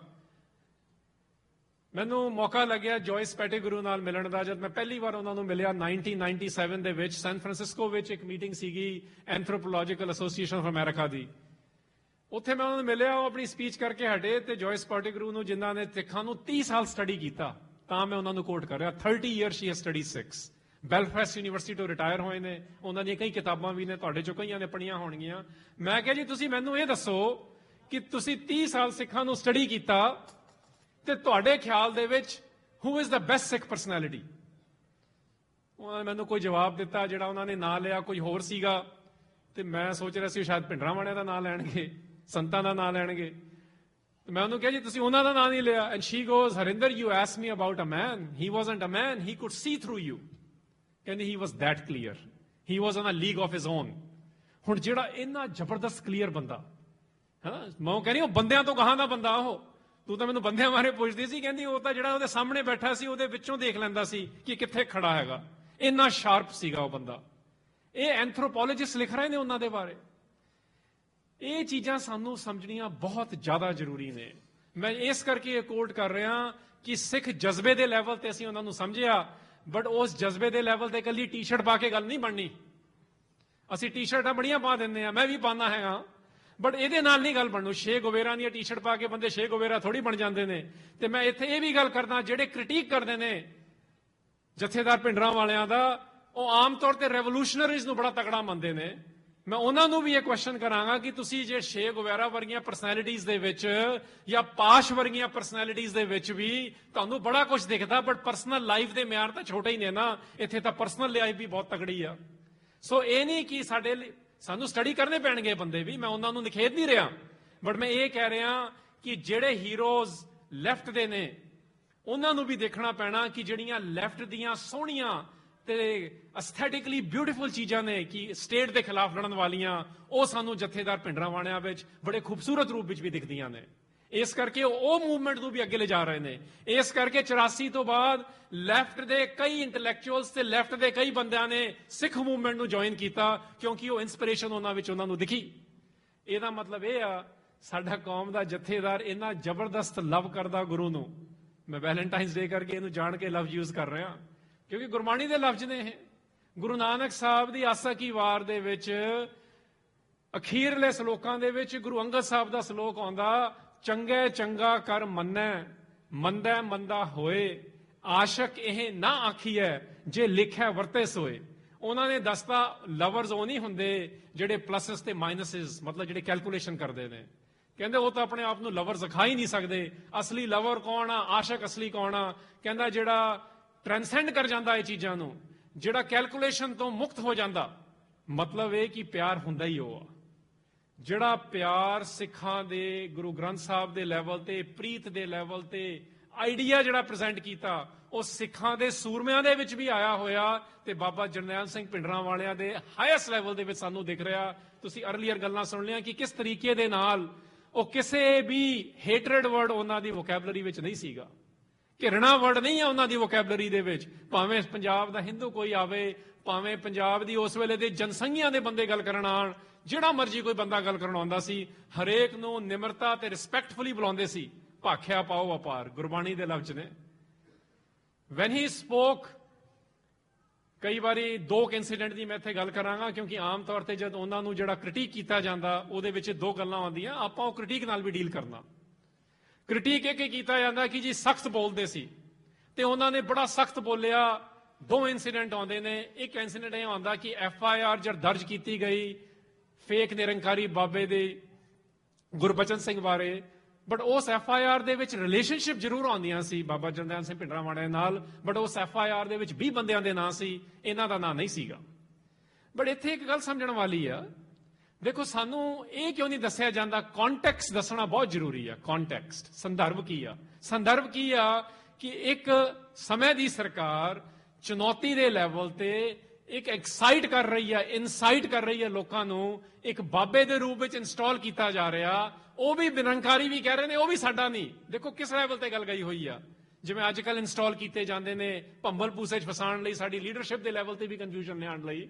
ਉਸ ਵੇਲੇ ਇਹ ਹੋਇਆ, ਉੱਥੇ ਸਿੱਖਾਂ ਨੇ ਵਾਕਈ 10ਵੇਂ ਪਾਤਸ਼ਾਹ ਦੀ ਗੱਲ ਮੰਨਦੇ ਹੋਏ ਕਿ ਜਦ ਸਾਰੇ ਕੰਮ ਐਗਜ਼ੌਸਟ ਹੋ ਜਾਣ, ਫੇਂਡਸ ਜਿਹੜੀ ਕਿਰਪਾਨ ਚੱਕਣੀ ਆ, ਉੱਥੇ ਕੀ ਕੀਤਾ ਵਿਸਾਖੀ ਵਾਲੇ ਦਿਨ 1978 ਦੇ ਵਿੱਚ? ਤੁਹਾਨੂੰ ਸਾਰਿਆਂ ਨੂੰ ਪਤਾ, ਕੋਈ ਅਟੈਕ ਨਹੀਂ ਸਿੱਖਾਂ ਵੱਲ ਹੋ ਰਿਹਾ, ਉਹੀ ਗੋਲੀ ਚਲਾ ਰਹੇ ਨੇ। ਸਰਕਾਰ ਉਹਨਾਂ ਦੀ ਮਦਦ ਕਰ ਰਹੀ ਹੈ, ਉਹਨਾਂ ਦਾ ਕੋਰਟ ਕੇਸ ਕਿਤੇ ਬਾਹਰ ਲਿਜਾਇਆ ਜਾ ਰਿਹਾ। ਸੈਕੰਡ ਇਨਸੀਡੈਂਟ ਜਿਹੜਾ ਮੈਂਸ਼ਨ ਕੀਤਾ ਜਾਂਦਾ ਹੈਗਾ ਲਾਲਾ ਜਗਤ ਨਾਰਾਇਣ ਦੇ ਅਸੈਸੀਨੇਸ਼ਨ ਦਾ। ਦੇਖੋ ਇਹ ਗੱਲ ਖਿਆਲ ਰੱਖਿਓ, 25 ਦਿਨ ਜੇਲ੍ਹ ਵਿੱਚ ਜਥੇਦਾਰ ਜਰਨੈਲ ਸਿੰਘ ਭਿੰਡਰਾਂਵਾਲੇ ਰਹੇ ਨੇ। 25 ਦਿਨ ਬਾਅਦ ਪਾਰਲੀਮੈਂਟ ਵਿੱਚ ਕਿਹਾ ਜਾਂਦਾ ਹੈ, this is why I want to mention this, ਘਬਰਾਇਆ ਨਾ ਕਰੋ ਇਹ ਗੱਲਾਂ ਤੋਂ। ਲਾਲਾ ਜਗਤ ਨਾਰਾਇਣ ਦਾ ਕੰਟੈਕਸਟ ਵੀ ਸਮਝਣਾ ਜ਼ਰੂਰੀ ਹੈ। ਉਹ ਆਪਣੇ ਪੇਪਰਾਂ ਦੇ ਵਿੱਚ ਅਗੇਨ ਇਨਸਾਈਟ ਕਰਦੇ ਸੀ ਹੇਟਰਡ ਟੁਵਰਡ ਪੰਜਾਬੀ। ਉਹ ਕਹਿੰਦੇ ਸੀ ਕਿ ਲਿਖਿਆ ਕਰੋ, ਬੋਲਿਆ ਕਰੋ ਕਿ ਪੰਜਾਬੀ ਸਾਡੀ ਮਾਂ ਬੋਲੀ ਨਹੀਂ ਆ। 66 ਕਰਦਾ ਖਤਮ ਹੋਇਆ ਪੰਜਾਬੀ ਸੂਬਾ ਮੂਵਮੈਂਟ, ਉਹਦੇ ਬਾਵਜੂਦ ਇਹ ਹੋ ਰਿਹਾ ਸੀ। ਰਿਗਾਰਡਲੈਸ ਉਹਨਾਂ ਨੂੰ ਅਰੈਸਟ ਕੀਤਾ ਗਿਆ। ਅਰੈਸਟ ਦੀ ਸਟੋਰੀ ਵੀ ਸਾਨੂੰ ਸਮਝਣੀ ਪੈਣੀ ਆ। ਮੈਂ ਪਰਸਨਲੀ ਜਾ ਕੇ ਜਿਹੜੇ DGP ਰਿਟਾਇਰ ਨੇ ਚਹਿਲ ਸਾਹਿਬ, ਉਹਨਾਂ ਨੂੰ ਮੈਂ ਬੇਨਤੀ ਕਰ ਚੁੱਕਿਆ ਕਈ ਵਾਰੀ, ਹੋਪਫੁਲੀ ਇੱਕ ਦਿਨ ਉਹ ਲਿਖ ਦੇਣਗੇ ਕਿ ਜਦ ਅਰੈਸਟ ਵੀ ਹੋਣਾ ਸੀ, ਉਹਨਾਂ ਨੇ ਇੱਕੋ ਡਿਮਾਂਡ ਕੀਤੀ ਸੀ ਕੋਈ ਅੰਮ੍ਰਿਤਧਾਰੀ ਸਿੱਖ ਹੈਗਾ ਜੇ ਪੰਜਾਬ ਪੁਲਿਸ 'ਚ ਉਹੀ ਆਵੇ। ਉਹ ਗਏ ਸੀ ਅਰੈਸਟ ਕਰਨ। ਉਹਨਾਂ ਨੇ ਸਿਰਫ ਅਰੈਸਟ ਕਰਨ ਹੀ ਗਏ ਸੀ ਤੇ ਉਹਨਾਂ ਨੂੰ ਖੂੰਜੇ ਲਾਇਆ ਪੰਜਾਬ ਪੁਲਿਸ ਨੇ, ਰਿਟਾਇਰ ਕੀਤਾ ਉਹਨਾਂ ਨੂੰ DGP ਰੇਲਵੇਜ਼ ਦਾ ਬਣਾ ਕੇ। ਜਰਨੈਲ ਸਿੰਘ ਚਾਹਲ ਵੱਲ ਮੇਰਾ ਇਸ਼ਾਰਾ। ਸਾਨੂੰ ਸਮਝਣਾ ਪੈਣਾ ਕਿ ਜਦ ਅਰੈਸਟ ਕਰਨ ਵੀ ਜਾ ਰਹੇ ਆ, ਦੇਖੋ ਏਦਾਂ ਹੀ ਨਹੀਂ ਹੁੰਦੇ ਅਰੈਸਟ ਕਿਸੇ ਪੋਲੀਟੀਕਲ ਲੀਡਰ ਦੇ। ਤੇ ਪੋਲੀਟੀਕਲ ਲੀਡਰ ਕਹਿ ਰਿਹਾ, ਕਹਿੰਦਾ ਤੁਸੀਂ ਆ ਜਾਓ, ਮੈਂ ਕਿਹੜਾ ਭੱਜ ਰਿਹਾ ਹੈਗਾ। ਉਹ ਅਰੈਸਟ ਕੀਤਾ ਗਿਆ। ਅਰੈਸਟ ਕਰਨ ਤੋਂ ਬਾਅਦ 25 ਦਿਨ ਬਾਅਦ ਛੱਡਿਆ ਗਿਆ। ਇੰਡੀਅਨ ਪਾਰਲੀਮੈਂਟ ਵਿੱਚ ਜੈਲ ਸਿੰਘ ਨੇ ਆਪ ਖੜ ਕੇ ਉੱਥੇ ਬੋਲਿਆ, ਸਾਡੇ ਕੋਲ ਕੋਈ ਐਵੀਡੈਂਸ ਹੀ ਹੈ ਨਹੀਂ, we have no evidence, that's why we have to let him go. ਕਹਿਣ ਦਾ ਭਾਵ ਇਹ ਆ, ਪੋਲੀਟੀਕਲ ਜਦ ਗੇਮਸ ਚੱਲਦੀਆਂ ਨੇ ਕੌਮਾਂ ਦੇ ਵਿੱਚ, ਉਹਦੇ ਵਿੱਚ ਇਸ ਤਰ੍ਹਾਂ ਦੀਆਂ ਗੱਲਾਂ ਬਹੁਤ ਹੁੰਦੀਆਂ ਨੇ। ਜੋ ਸਖਤ ਬੋਲ ਰਹੇ ਨੇ, ਸਖਤ ਬੋਲਣ ਦਾ ਸੰਦਰਭ ਦੇਖੋ ਕਿ ਸਿੱਖਾਂ ਦੇ ਰਾਈਟਸ, ਸਿੱਖਾਂ ਦੀਆਂ ਬਸਾਂ, ਜਿਹਦੇ ਵਿੱਚ ਗੁਰੂ ਗ੍ਰੰਥ ਸਾਹਿਬ ਦੇ ਸਰੂਪ, ਉਹਨਾਂ ਨਾਲ ਕਿਸ ਤਰੀਕੇ ਨਾਲ ਡੀਲ ਕੀਤਾ ਜਾ ਰਿਹਾ, ਉਸ ਸੰਦਰਭ ਦੇ ਵਿੱਚ ਸਖਤ ਬੋਲਿਆ ਜਾ ਰਿਹਾ। ਜੇ ਕਿਸੇ ਵੀ ਲਾਈਨ ਨੂੰ ਤੁਸੀਂ ਅੱਧਾ ਕੱਢ ਲਓਗੇ, ਫਿਰ ਐਂ ਲੱਗੂ ਜੀ ਇਹ ਤਾਂ ਜੀ ਪਤਾ ਨਹੀਂ ਕਿਸ ਲੈਵਲ ਦੀਆਂ ਗਲਤ ਗੱਲਾਂ ਕਰ ਰਹੇ ਨੇ। ਬਟ ਸਟੇਟ ਉਹ ਅੱਧੀਆਂ ਲਾਈਨਾਂ ਲੈ ਕੇ ਜਾਂ ਬਗੈਰ ਸੰਦਰਭ ਦੱਸੇ, ਸੰਦਰਭ ਜੇ ਅੰਗਰੇਜ਼ੀ ਵਿੱਚ ਕਿਸੇ ਨੇ ਪੂਰਾ ਦੇਖਣਾ, ਡਾਕਟਰ ਰਣਵੀਰ ਸਿੰਘ ਸੰਧੂ ਨੇ ਉਹਨਾਂ ਦੀਆਂ ਸਾਰੀਆਂ ਸਪੀਚਾਂ ਨੂੰ ਲੈ ਕੇ ਉਹਦਾ ਅੰਗਰੇਜ਼ੀ ਵਿੱਚ ਤਰਜਮਾ ਕੀਤਾ ਹੋਇਆ, ਇਹ ਪੜ੍ਹ ਲਓ। ਜੇ ਕਿਸੇ ਬਾਰੇ ਅਸੀਂ ਬੋਲਣਾ, ਪਹਿਲਾਂ ਸਾਨੂੰ ਦੇਖਣਾ ਪੈਣਾ ਉਹ ਆਪ ਕੀ ਬੋਲਦੇ ਸੀ। ਜੇ ਲੋਕਾਂ ਦੀਆਂ ਕੱਲੀਆਂ ਕਿਤਾਬਾਂ ਪੜ੍ਹੀਆਂ, ਫਿਰ ਸਾਨੂੰ ਸਾਰੀ ਗੱਲ ਸਮਝ ਨਹੀਂ ਆਊ। ਜਿਵੇਂ ਅਸੀਂ ਗੁਰੂ ਨਾਨਕ ਪਾਤਸ਼ਾਹ ਬਾਰੇ ਜ਼ਿਆਦਾ ਸਮਝਣਾ, ਉਹਨਾਂ ਦੀ ਆਪਣੀ ਬਾਣੀ ਪੜ੍ਹਨੀ ਲਾਜ਼ਮੀ ਆ, ਉਸ ਤੋਂ ਬਾਅਦ ਫਿਰ ਹੋਰ ਕਿਤਾਬਾਂ ਪੜ੍ਹੀਆਂ ਜਾ ਸਕਦੀਆਂ ਨੇ। ਫਰਸਟ ਹੈਂਡ ਇਨਫੋਰਮੇਸ਼ਨ ਇਹਨੂੰ ਕਿਹਾ ਜਾਂਦਾ। ਫਰਸਟ ਹੈਂਡ ਇਨਫੋਰਮੇਸ਼ਨ ਲੈਣੀ ਬਹੁਤ ਤਗੜੀ ਆ। ਜਿਹੜਾ ਗੁਰੂ ਦਾ ਇੰਨਾ ਤਗੜਾ ਲਵਰ ਹੋਵੇ ਤੇ ਜਿਹਨੂੰ ਸਰਕਾਰਾਂ ਦੀਆਂ ਤੇ ਅਕਾਲੀਆਂ ਦੀਆਂ ਪੋਲੀਟੀਕਲ ਗੇਮਸ ਦੀ ਸਮਝ ਆ ਗਈ ਹੋਵੇ, ਉਹਦੇ ਸਾਹਮਣੇ ਆਪਸ਼ਨ ਕੁਝ ਨਹੀਂ ਹੁੰਦੀ, ਕਿਉਂਕਿ ਉਹ ਗੁਰੂ ਦਾ ਵਾਰੀਅਰ ਬਣ ਜਾਂਦਾ। ਜਦੋਂ ਗੁਰੂ ਦਾ ਵਾਰੀਅਰ ਬਣ ਗਿਆ, ਫਿਰ ਉਹ ਇਹ ਨਹੀਂ ਦੇਖ ਰਿਹਾ ਕਿ ਹਿੰਦੁਸਤਾਨ ਦੀ ਸਰਕਾਰ ਨੂੰ ਲੀਡ ਕਰਕੇ ਟੈਂਕਾਂ ਨੂੰ ਲੈਣ ਵਾਲਾ ਵੀ ਬਰਾਰ ਜਾਤ ਦਾ ਹੀ ਹੈ ਨਾ, ਬਰਾਰ ਗੋਤ ਦਾ ਹੀ, ਅੱਜ ਵੀ ਉਹ ਹੈ। ਬਟ ਇਧਰਲੇ ਪਾਸੇ ਫਿਰ ਸਿਰਫ ਜਰਨੈਲ ਸਿੰਘ ਆ। ਇੱਕ ਪਾਸੇ ਜਿਵੇਂ ਅਹਿਮਦ ਅਫਜ਼ਲ ਰੰਧਾਵਾ ਦੀ ਕਵਿਤਾ ਹੈਗੀ, ਓੜਕ ਮੁਕੇਗੀ ਇਹ ਰਾਤ, ਉਹਦੇ ਚੋਂ ਦੱਸ ਰਹੇ ਨੇ ਕਿ ਜਰਨੈਲ ਸਿੰਘ ਭਿੰਡਰਾਂਵਾਲਿਆਂ ਦਾ ਹੀ ਫਰੇਜ਼ ਯੂਜ਼ ਕੀਤੀ ਹੈ ਉਹਨਾਂ ਨੇ, ਉਹ ਜਰਨੈਲਾਂ ਦਾ ਜਰਨੈਲ। He is a general of the generals because decorated generals like Shubeg Singh came to serve under him. when generals come to serve under you, ਇਹ ਕੋਈ ਵੱਖਰੀ ਗੱਲ ਹੁੰਦੀ ਆ। ਇਹ ਸਤਿੰਦਰ ਸਰਤਾਜ ਵਰਗੇ ਵੀ ਗਾਣੇ ਗਾ ਰਹੇ ਨੇ, ਲੇਕਿਨ ਪੂਰੀ ਗੱਲ ਨਹੀਂ ਕਰ ਰਹੇ, ਬਟ ਸਮਝ ਲਓ ਇਸ਼ਾਰਾ ਤੁਸੀਂ। ਉਹ ਕਹਿੰਦਾ ਕਿ ਜਦ ਪਤਾ ਹੋਣੇ ਸੀੜੀਆਂ 'ਚ ਛੇਕ ਹੋਣਗੇ, ਉਸ ਵੇਲੇ ਜੰਗ ਜਾਣ ਵਾਲੇ ਹੋਰ ਹੁੰਦੇ ਨੇ। ਇਹ ਸਾਨੂੰ ਗੱਲ ਸਮਝਣੀ ਪੈਣੀ ਆ। ਜਦ ਜਿਹੜੇ ਹੱਥ ਬਾਹਰ ਖੜੇ ਕਰਕੇ ਆ ਜਾਂਦੇ ਨੇ, ਅਸੀਂ ਉਹਨਾਂ ਦੇ ਬਾਰੇ ਕਿਉਂ ਗੱਲਾਂ ਕਰੀ ਜਾਂਦੇ ਆ ਬਾਰ-ਬਾਰ?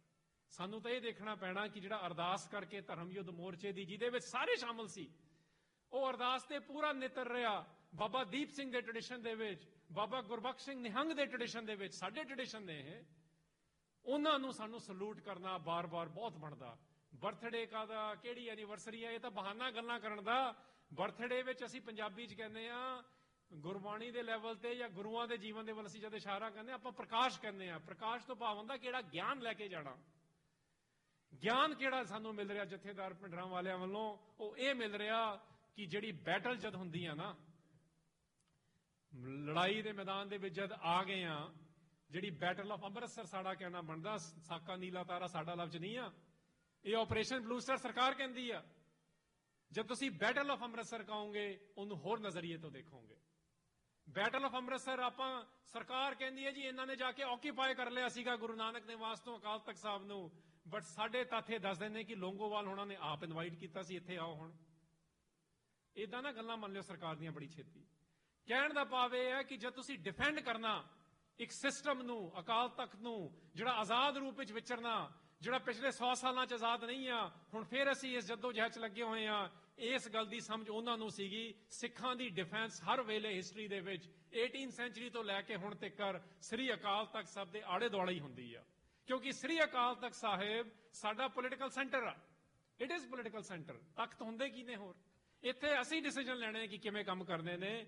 ਜਦ ਅਕਾਲ ਤਖਤ ਸਾਹਿਬ ਨੂੰ ਅਸੀਂ ਡਿਫੈਂਡ ਨਹੀਂ ਕਰਾਂਗੇ, ਸਾਡਾ ਇੰਸਟੀਟਿਊਸ਼ਨ ਕਿਸੇ ਲੈਵਲ ਦਾ ਵੀ ਨਹੀਂ ਰਹਿ ਜਾਊਗਾ। ਇਸੇ ਕਰਕੇ ਸਾਰੀਆਂ ਸਰਕਾਰਾਂ ਉੱਥੇ ਹੀ ਅਟੈਕ ਕਰਨ ਆਉਂਦੀਆਂ। ਤੇ ਉਸ ਵੇਲੇ ਮਾਰਕ ਟੁੱਲੀ, ਸਤੀਸ਼ ਜੇਕਬ, ਇਸ ਸਾਲ ਵੀ ਹੁਣ ਮਾਰਕ ਟੁੱਲੀ ਨੂੰ ਪੁੱਛਿਆ ਜਾ ਰਿਹਾ ਕਿ ਤੂੰ ਦੱਸ ਤੂੰ ਕੀ ਦੇਖਿਆ। ਅਸੀਂ ਉਹਦੀਆਂ ਗੱਲਾਂ ਬੜੀ ਛੇਤੀ ਮੰਨ ਲੈਂਦੇ ਆ, ਇੰਨੀ ਛੇਤੀ ਨਹੀਂ ਮੰਨੀਆਂ ਜਾ ਸਕਦੀਆਂ। ਕਿਵੇਂ ਮੰਨ ਲਈਏ? ਜਦ Gurdev Singh DC of Amritsar is on record saying ਕਿ ਮੈਂ ਕਿਹਾ ਸੀ ਮੈਨੂੰ ਦੱਸੋ ਕਿਹਨੂੰ ਅਰੈਸਟ ਕਰਨਾ। ਜਥੇਦਾਰ ਭਿੰਡਰਾਂਵਾਲਿਆਂ ਦਾ ਵੀ ਆਲਰੇਡੀ ਔਨ ਰੈਕੋਰਡ ਹੈਗੇ ਨੇ, ਉਹ ਕਦੇ ਨਹੀਂ ਭੱਜਦੇ ਸੀ ਕਿ ਅਰੈਸਟ ਕਰਨਾ ਜੇ ਕਰਦਾ ਹੈਗਾ। ਉਹਨਾਂ ਨੇ ਤਾਂ ਗੁਰਦੇਵ ਸਿੰਘ ਇਸ ਕਹਿ ਰਹੇ ਕਿ ਮੈਨੂੰ ਕਿਸੇ ਨੇ ਆਰਡਰ ਨਹੀਂ ਦਿੱਤਾ ਕਿਸੇ ਨੂੰ ਅਰੈਸਟ ਕਰਨ ਲਈ। ਇਹਦਾ ਮਤਲਬ ਸਰਕਾਰ ਚਾਹੁੰਦੀ ਨਹੀਂ ਸੀ ਕਿ ਇਦਾਂ ਦਾ ਕੁਝ ਹੋਵੇ। ਸਰਕਾਰ ਤਾਂ ਚਾਹੁੰਦੀ ਸੀ ਕਿ ਇਹਨੂੰ ਇੱਕ ਪੋਲੀਟੀਕਲ ਪ੍ਰੋਪੇਗੈਂਡਾ ਬਣਾ ਕੇ ਸਿੱਖਾਂ ਦੇ ਖਿਲਾਫ ਵਰਤਿਆ ਜਾਵੇ। ਉਹ ਚਾਹੁੰਦੀ ਇਹ ਸੀ ਕਿ ਸਾਰੇ ਸਿੱਖਾਂ ਦੀ ਸਪਿਰਿਟ ਦੇ ਲੈਵਲ ਤੇ ਅਟੈਕ ਕਰਨਾ। ਤੇ ਇਸ ਗੱਲ ਦੀ ਕਲੈਰਿਟੀ ਜਥੇਦਾਰ ਭਿੰਡਰਾਂਵਾਲਿਆਂ ਨੂੰ ਸੀ। ਇਸ ਗੱਲ ਦੀ ਕਲੈਰਿਟੀ ਉਹਨਾਂ ਦੇ ਪੀਏ ਰਸ਼ਪਾਲ ਸਿੰਘ ਨੂੰ ਆ। ਇਸ ਗੱਲ ਦੀ ਕਲੈਰਿਟੀ ਰਸ਼ਪਾਲ ਸਿੰਘ ਦੀ ਵਾਈਫ ਨੂੰ ਵੀ ਆ। ਮਤਲਬ ਜਿਹੜੇ ਉਹਨਾਂ ਦੇ ਆਲੇ ਦੁਆਲੇ ਨੇ ਨਾ, ਜਿਹੜੇ ਉਹਨਾਂ ਦੇ ਸਾਥੀ ਨੇ, ਉਹਨਾਂ ਨੂੰ ਇਹ ਕਲੈਰਿਟੀ ਆ। ਜਿਹੜੇ ਰਿਮੂਵਡ ਨੇ ਉਹ ਫਿਰ ਆਪਣੀਆਂ ਥਿਉਰੀਜ਼ ਬਣਾ ਰਹੇ ਨੇ ਬੈਠੇ ਕਿ ਕਿਹੜੇ ਤਰੀਕੇ ਨਾਲ ਇੰਨਾ ਸਕਸੈਸਫੁਲ ਜਿਹੜਾ ਜਰਨੈਲ ਆ, ਆਈ ਕਾਲ ਹਿਮ ਸਕਸੈਸਫੁਲ ਕਿਉਂਕਿ ਗੁਰਬਾਣੀ ਦੀ ਪਰਿਭਾਸ਼ਾ ਸਫਲ ਦੀ ਕੁਝ ਹੋਰ ਆ, ਆਪਾਂ ਕੁਝ ਹੋਰ ਬਣਾਈ ਹੋਈ ਆ। ਆਪਾਂ ਬਣਾਈ ਹੋਈ ਆ ਕਿ ਸੈਲਰੀ ਕਿੰਨੀ ਆ ਤੇ ਘਰ ਕਿੰਨਾ ਵੱਡਾ ਤੇ ਗੱਡੀ ਕਿੰਨੀ ਵੱਡੀ ਹੋ ਜੂ। ਗੁਰਬਾਣੀ ਦੇ ਵਿੱਚ ਤਾਂ ਤੁਹਾਨੂੰ ਪਤਾ ਬਾਬਾ ਫਰੀਦ ਜੀ ਦਾ ਸ਼ਬਦ ਆ, ਆਏ ਸਫਲ ਸੇ ਬਾਰੇ ਕੀ ਲਿਖਿਆ ਉੱਥੇ। Y is he so successful? Because ਜਿਹੜੀ ਪਰੰਪਰਾ ਦੇ ਲੈਵਲ ਤੇ, ਟ੍ਰੈਡੀਸ਼ਨ ਦੇ ਲੈਵਲ ਤੇ, ਸਿੱਖੀ ਦੀ ਦਾਸਤਾਨ ਦੇ ਲੈਵਲ ਤੇ ਕੋਈ ਗੱਲ ਨਹੀਂ ਕਰ ਰਿਹਾ ਸੀ। ਉਹਨਾਂ ਨੇ ਇਸ ਬੋਲੀ ਦੇ ਵਿੱਚ, ਇਸ ਲਹਿਜੇ ਦੇ ਵਿੱਚ ਗੱਲ ਕੀਤੀ ਕਿ ਪੰਜਾਬ ਦੇ ਵਿੱਚ ਜਿਹੜੀ ਵੀ ਖਾਲਸਾ ਚੇਤਨਤਾ ਦੇ ਨਾਲ ਬੰਦਾ ਜੁੜਿਆ ਹੋਇਆ ਸੀ, ਉਹ ਉੱਠ ਕੇ ਖੜਾ ਹੋ ਗਿਆ ਪੰਥ ਨੂੰ ਸਰਵ ਕਰਨ ਲਈ। ਫਿਰ ਉਹਨੇ ਇਹ ਨਹੀਂ ਦੇਖਿਆ ਉਹ ਕਿਹੜੇ ਸਕੂਲ ਤੋਂ ਪੜ੍ਹ ਕੇ ਆਇਆ। ਅੱਜ ਕੱਲ ਆਪਾਂ ਇਹ ਗੱਲਾਂ ਕਰਦੇ ਆ, ਇਹ ਟਕਸਾਲੀ ਨੇ ਜਾਂ ਜੱਥੇਵਾੜੇ ਨੇ ਜਾਂ ਮਿਸ਼ਨਰੀ ਨੇ, ਇਹ ਪੜ੍ਹੇ ਲਿਖੇ ਨੇ, ਅਫਸਰ ਲੱਗੇ ਨੇ, ਨਹੀਂ ਲੱਗੇ। ਹਰ ਕਿਸਮ ਦਾ ਸਿੱਖ ਖੜ ਗਿਆ ਸਰਵ ਕਰਨ ਦੇ ਲਈ। ਇਹ ਹੁੰਦੀ ਅਸਲੀ ਲੀਡਰਸ਼ਿਪ। ਲੀਡਰਸ਼ਿਪ ਦੇ ਵਿੱਚ ਜਦ ਐਕਸਾਈਟਮੈਂਟ ਪੈਦਾ ਕੀਤਾ ਜਾਂਦਾ।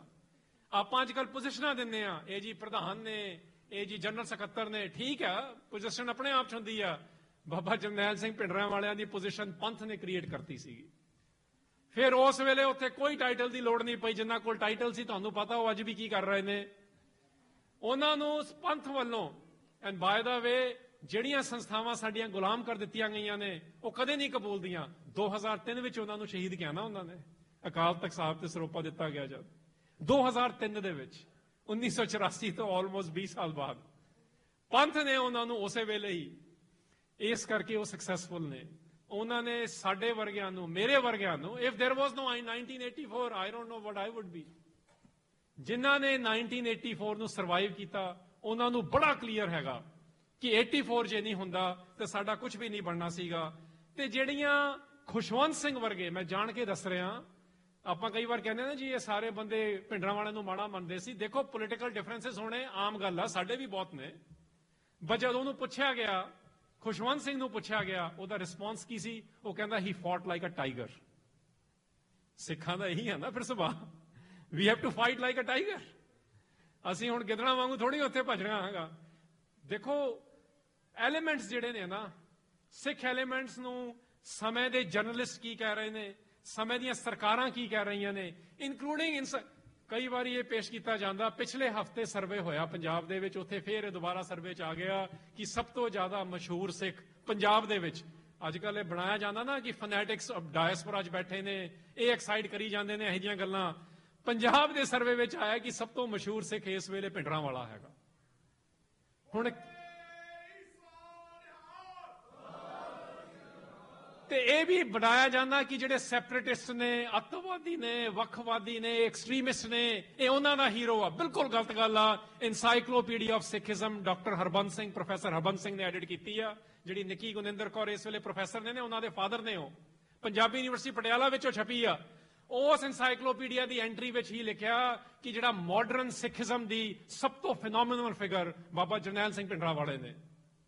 ਇਹ ਜਿਹੜਾ ਫਿਰ ਸਾਨੂੰ ਗਲਤ ਐਲੀਮੈਂਟਸ ਦੇ ਰਾਹੀਂ, ਪਤਾ ਨਹੀਂ ਕਿਹੜੀਆਂ ਕਿਹੜੀਆਂ ਗੱਲਾਂ ਦੇ ਰਾਹੀਂ ਬਣਾ ਦਿੱਤਾ ਜਾਂਦਾ ਕਿ ਪੜ੍ਹਿਆ ਲਿਖਿਆ ਸਿੱਖ ਇਹਨਾਂ ਨੂੰ ਨਹੀਂ ਮੰਨਦਾ। ਇਨਸਾਈਕਲੋਪੀਡੀਆ ਆਫ ਸਿੱਖਿਜ਼ਮ, ਉਹਨਾਂ ਨੇ ਲਿਖਿਆ the most phenomenal figure of modern Sikhism was Jarnail Singh ਭਿੰਡਰਾਂ ਵਾਲੇ।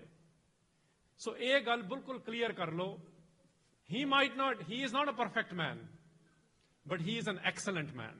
Perfection ਸਾਡੀ ਗੁਰੂ ਤੇ ਕਰਤਾਰ ਤੋਂ ਹੀ ਆਉਂਦੀ ਆ। he is a lover of the guru, highest level ਤੇ ਬਣੇ ਨੇ। ਲਵਰ ਤੋਂ ਭਾਵ ਕੀ ਹੁੰਦਾ ਕਿ ਜਿਹੜਾ ਇਸ਼ਟ ਨੂੰ ਇੰਨਾ ਆਪਣਾ ਪਿਆਰ ਕਰੇ ਕਿ ਉਹਦੇ ਵਰਗਾ ਬਣਨਾ ਸ਼ੁਰੂ ਹੋ ਜਾਵੇ। ਉਹਨਾਂ ਦਾ ਸਫ਼ਰ ਦੇਖੋ ਨਾ, 70s ਤੋਂ ਲੈ ਕੇ 84 ਤੱਕ ਦਾ। ਤੇ ਜਿਹੜੇ ਨੰਬਰਾਂ ਦੀ ਗੇਮ ਵੀ ਦੇਖਣੀ ਆ, ਜਿਹੜਾ ਜੰਮਿਆ ਹੀ 47 ਚ ਹੋਵੇ, ਤੁਸੀਂ ਉਹਨੂੰ ਕਹਿੰਦੇ ਹੋ AK47 ਕਿਉਂ ਰੱਖਦਾ ਸੀ? ਤੇ ਜਿਹੜਾ ਅਕਾਲ ਚੜ੍ਹਨ ਵਾਲੀ 84 ਚ ਕਰਕੇ ਗਿਆ ਹੋਵੇ, ਇੱਥੋਂ ਹੀ ਅੰਦਾਜ਼ਾ ਲਾ ਲਓ ਕਿ ਸਾਡੀ 84 ਕੱਟਣੀ ਕਿਵੇਂ ਆ। ਅਸੀਂ ਅਜੇ ਡਾਕਟਰ ਨਾਲ ਡਿਬੇਟ ਕਰੀ ਜਾਂਦੇ ਆ ਕਿ 84 ਲੱਖ ਜੋਨਾਂ ਨੇ, ਨਹੀਂ ਆਣ, ਕਰੀ ਜਾਓ ਜਿਨ੍ਹਾਂ ਦਾ ਜੀ ਕਰਦਾ। ਸਾਡਾ ਕੰਮ ਆ ਮਰਜੀਵੜੇ ਬਣਨਾ ਗੁਰਬਾਣੀ ਮੁਤਾਬਕ। ਜ਼ਰੂਰੀ ਨਹੀਂ ਹੈ ਕਿ ਹਰ ਗੱਲ ਸਾਨੂੰ ਸਮਝ ਆ ਜਾਵੇ, ਬਟ ਇਹ ਗੱਲ ਬਹੁਤ ਜ਼ਰੂਰੀ ਆ ਕਿ ਜਿੰਨੂੰ ਜਿਹੜੀ ਗੱਲ ਸਮਝ ਆ ਗਈ ਆ ਉਹ ਪਿਆਰ ਦੀ ਖੇਡ ਖੇਡਣੀ ਸ਼ੁਰੂ ਕਰ ਦੇਵੇ, ਕਿਉਂਕਿ ਗੁਰਬਾਣੀ ਦੇ ਇਨਵੀਟੇਸ਼ਨ ਸਿਰਫ ਪਿਆਰ ਦੀ ਖੇਡ ਖੇਡਣ ਦੀ ਆ। ਇਸ ਵੇਲੇ ਅਸੀਂ ਪਿਆਰ ਦੀਆਂ ਖੇਡਾਂ ਦਾ ਤਮਾਸ਼ਾ ਕਰਦੇ ਆ, ਵਿਸ਼ਲੇਸ਼ਣ ਬਣਾਇਆ ਹੋਇਆ, ਕ੍ਰਿਟੀਕ ਕਰ ਰਹੇ ਆ ਅਸੀਂ ਜਿਹੜੇ ਖੇਡ ਰਹੇ ਨੇ। ਗੁਰਬਾਣੀ ਵਿੱਚ ਗੁਰੂ ਨਾਨਕ ਸਾਹਿਬ ਦੇ ਸ਼ਬਦ ਨੇ, ਜੋ ਤੋ ਪ੍ਰੇਮ ਖੇਲਣ ਕਾ ਚਾਓ, ਸਿਰ ਧਰ ਤਲੀ ਗਲੀ ਮਰੀ। ਖੇਲਣ ਕਾ ਚਾਓ, ਦੇਖਣ ਕਾ ਚਾਓ ਨਹੀਂ ਲਿਖਿਆ, ਵਿਸ਼ਲੇਸ਼ਣ ਕਾ ਚਾਓ ਨਹੀਂ ਲਿਖਿਆ। Invitation is to those who love, invitation is those to who want to play the game. ਠੀਕ ਹੈ, ਜੇ ਤੁਸੀਂ ਗੇਮ ਖੇਡਦੇ ਹੋ ਬੜੀਆਂ ਚੀਜ਼ਾਂ ਹੁੰਦੀਆਂ ਨੇ ਉਹਦੇ ਵਿੱਚ। ਬਾਬਾ ਬੰਦਾ ਸਿੰਘ ਬਹਾਦਰ ਵੇਲੇ ਵੀ ਬੜਾ ਕੁਝ ਹੋਇਆ ਸੀ। ਹਰ ਚੀਜ਼ ਪਰਫੈਕਟ ਨਹੀਂ ਹੋਊ, ਬਟ ਜਿਹੜਾ ਖੇਡਣ ਆ ਗਿਆ ਉਸ ਗੇਮ ਨੂੰ, ਉਹ ਪਿਆਰ ਦੀ ਖੇਡ ਨੂੰ, ਉਹਨੂੰ ਸਲੂਟ ਕਰਨਾ ਸਾਡਾ ਮਿਨੀਮਮ ਬਣਦਾ। ਇਹ ਗੱਲ ਧਿਆਨ ਜ਼ਰੂਰ ਰੱਖਿਓ। ਗੁਰਬਾਣੀ ਦੇ ਆਧਾਰ ਤੇ, ਸਿੱਖ ਇਤਿਹਾਸ ਦੇ ਆਧਾਰ ਤੇ ਜਿਹੜੀਆਂ ਜਥੇਬੰਦੀ ਦੇ ਰੂਪ ਵਿੱਚ ਉਹ ਆਪਣੀ ਟ੍ਰੇਨਿੰਗ ਲੈ ਕੇ ਆਏ, ਜਦੋਂ ਪੰਥ ਦੇ ਲੀਡਰ ਬਣ ਗਏ, ਫਿਰ ਉੱਥੇ ਜਥੇਬੰਦੀ ਦੀ ਗੱਲ ਨਹੀਂ ਹੋਈ, ਉੱਥੇ ਪੰਥ ਦੀ ਗੱਲ ਹੋਈ। ਇਹ ਗੱਲ ਸਾਨੂੰ ਬਹੁਤ ਸਮਝਣੀ ਜ਼ਰੂਰੀ ਆ। ਤੁਸੀਂ ਕਿਹੜੇ ਸਕੂਲ ਚੋਂ ਗ੍ਰੈਜੂਏਟ ਹੋਏ ਹੋ, ਆਪਣੇ ਰੈਜ਼ੂਮੇ ਤੇ ਪੂਰੀ ਉਮਰ ਇਹੀ ਲਿਖਦੇ ਰਹੋਗੇ? 4-5 ਸਾਲ ਦੇ ਐਕਸਪੀਰੀਅੰਸ ਦੇ ਬਾਅਦ ਬੰਦਾ ਲਿਖਣਾ ਬੰਦ ਕਰਦਾ ਮੈਂ ਕਿੱਥੋਂ ਡਿਗਰੀ ਲਈ ਸੀ। ਫਿਰ ਤੁਹਾਡਾ ਐਕਸਪੀਰੀਅੰਸ ਮੈਟਰ ਕਰਦਾ, ਤੁਸੀਂ ਕੀਤਾ ਕੀ ਆ ਉਸ ਤੋਂ ਬਾਅਦ। ਜਿੱਥੇ ਮਰਜੀ ਜਥੇਬੰਦੀ ਤੋਂ ਕੋਈ ਆ ਰਿਹਾ ਹੋਵੇ, ਜਿਹੜੇ ਮਰਜੀ ਸਕੂਲ ਤੋਂ ਕੋਈ ਪੜ੍ਹ ਕੇ ਆ ਰਿਹਾ ਹੋਵੇ, ਕੁਐਸਚਨ ਫॉर ਅਸ ਇਜ਼, ਜਿਵੇਂ ਜਥੇਦਾਰ ਜਰਨੈਲ ਸਿੰਘ ਭਿੰਡਰਾਂਵਾਲੇ ਨੇ ਕਰਕੇ ਦਿਖਾਇਆ, ਕਿ ਕੌਮ ਦੀ ਨਬਜ਼ ਨੂੰ ਪਛਾਣਨਾ, ਕੌਮ ਨੂੰ 30 ਮਿਲੀਅਨ ਸਿੱਖਾਂ ਨੂੰ, ਅੱਜ ਇਹਦਾ ਮਤਲਬ ਇਹ ਆ ਕਿ ਅੱਜ 30 ਮਿਲੀਅਨ ਸਿੱਖ ਫੇਰ ਉਡੀਕ ਰਿਹਾ ਅਕਾਲ ਤਖਤ ਸਾਹਿਬ ਨੂੰ ਕਿਵੇਂ ਆਜ਼ਾਦ ਕਰਾਇਆ ਜਾਵੇ। ਸਮੇਂ ਦੀ ਸਰਕਾਰ ਕੋਲੋਂ ਆਜ਼ਾਦ ਕਰਾਣਾ, ਸਮੇਂ ਦੀਆਂ ਪੋਲੀਟੀਕਲ ਪਾਰਟੀਆਂ ਕੋਲੋਂ ਆਜ਼ਾਦ ਕਰਾਣਾ। ਅੱਜ ਦੀਆਂ ਪੋਲੀਟੀਕਲ ਪਾਰਟੀਆਂ ਡਾਇਸਪੋਰਾ ਚ ਆ ਕੇ ਉਹ ਕਹਿੰਦੀਆਂ ਸਾਨੂੰ ਵੋਟ ਦਿਓ, ਇਹ ਅਸੀਂ ਕਹਿੰਦੇ ਆ ਕਿਵੇਂ ਜਾਇਜ਼ ਆ। ਤੇ ਜੇ ਸਿੱਖ ਕਹਿੰਦੇ ਆ ਸਾਨੂੰ ਆਜ਼ਾਦ ਅਕਾਲ ਤਖਤ ਚਾਹੀਦਾ, ਅਸੀਂ ਕਹਿੰਦੇ ਆ ਦੇਖੋ ਜੀ ਐਕਸਟ੍ਰੀਮਿਸਟ ਬਣ ਰਹੇ ਨੇ। ਜਿਹੜੀ ਵੀ ਪਾਰਟੀ ਨੇ ਵੋਟ ਲੈਣਾ ਹੁੰਦਾ ਉਹ ਵੀ ਗੁਰਦੁਆਰਾ ਹੀ ਆਉਂਦੀ ਆ ਨਾ। ਤੇ ਸਿੱਖ ਆਪਣੇ ਅਕਾਲ ਤਖਤ ਸਾਹਿਬ ਨੂੰ ਆਜ਼ਾਦ ਕਰਨ ਦੀ ਗੱਲ ਫਿਰ ਮਸਜਿਦਾਂ ਜਾ ਕੇ ਕਰਨਗੇ।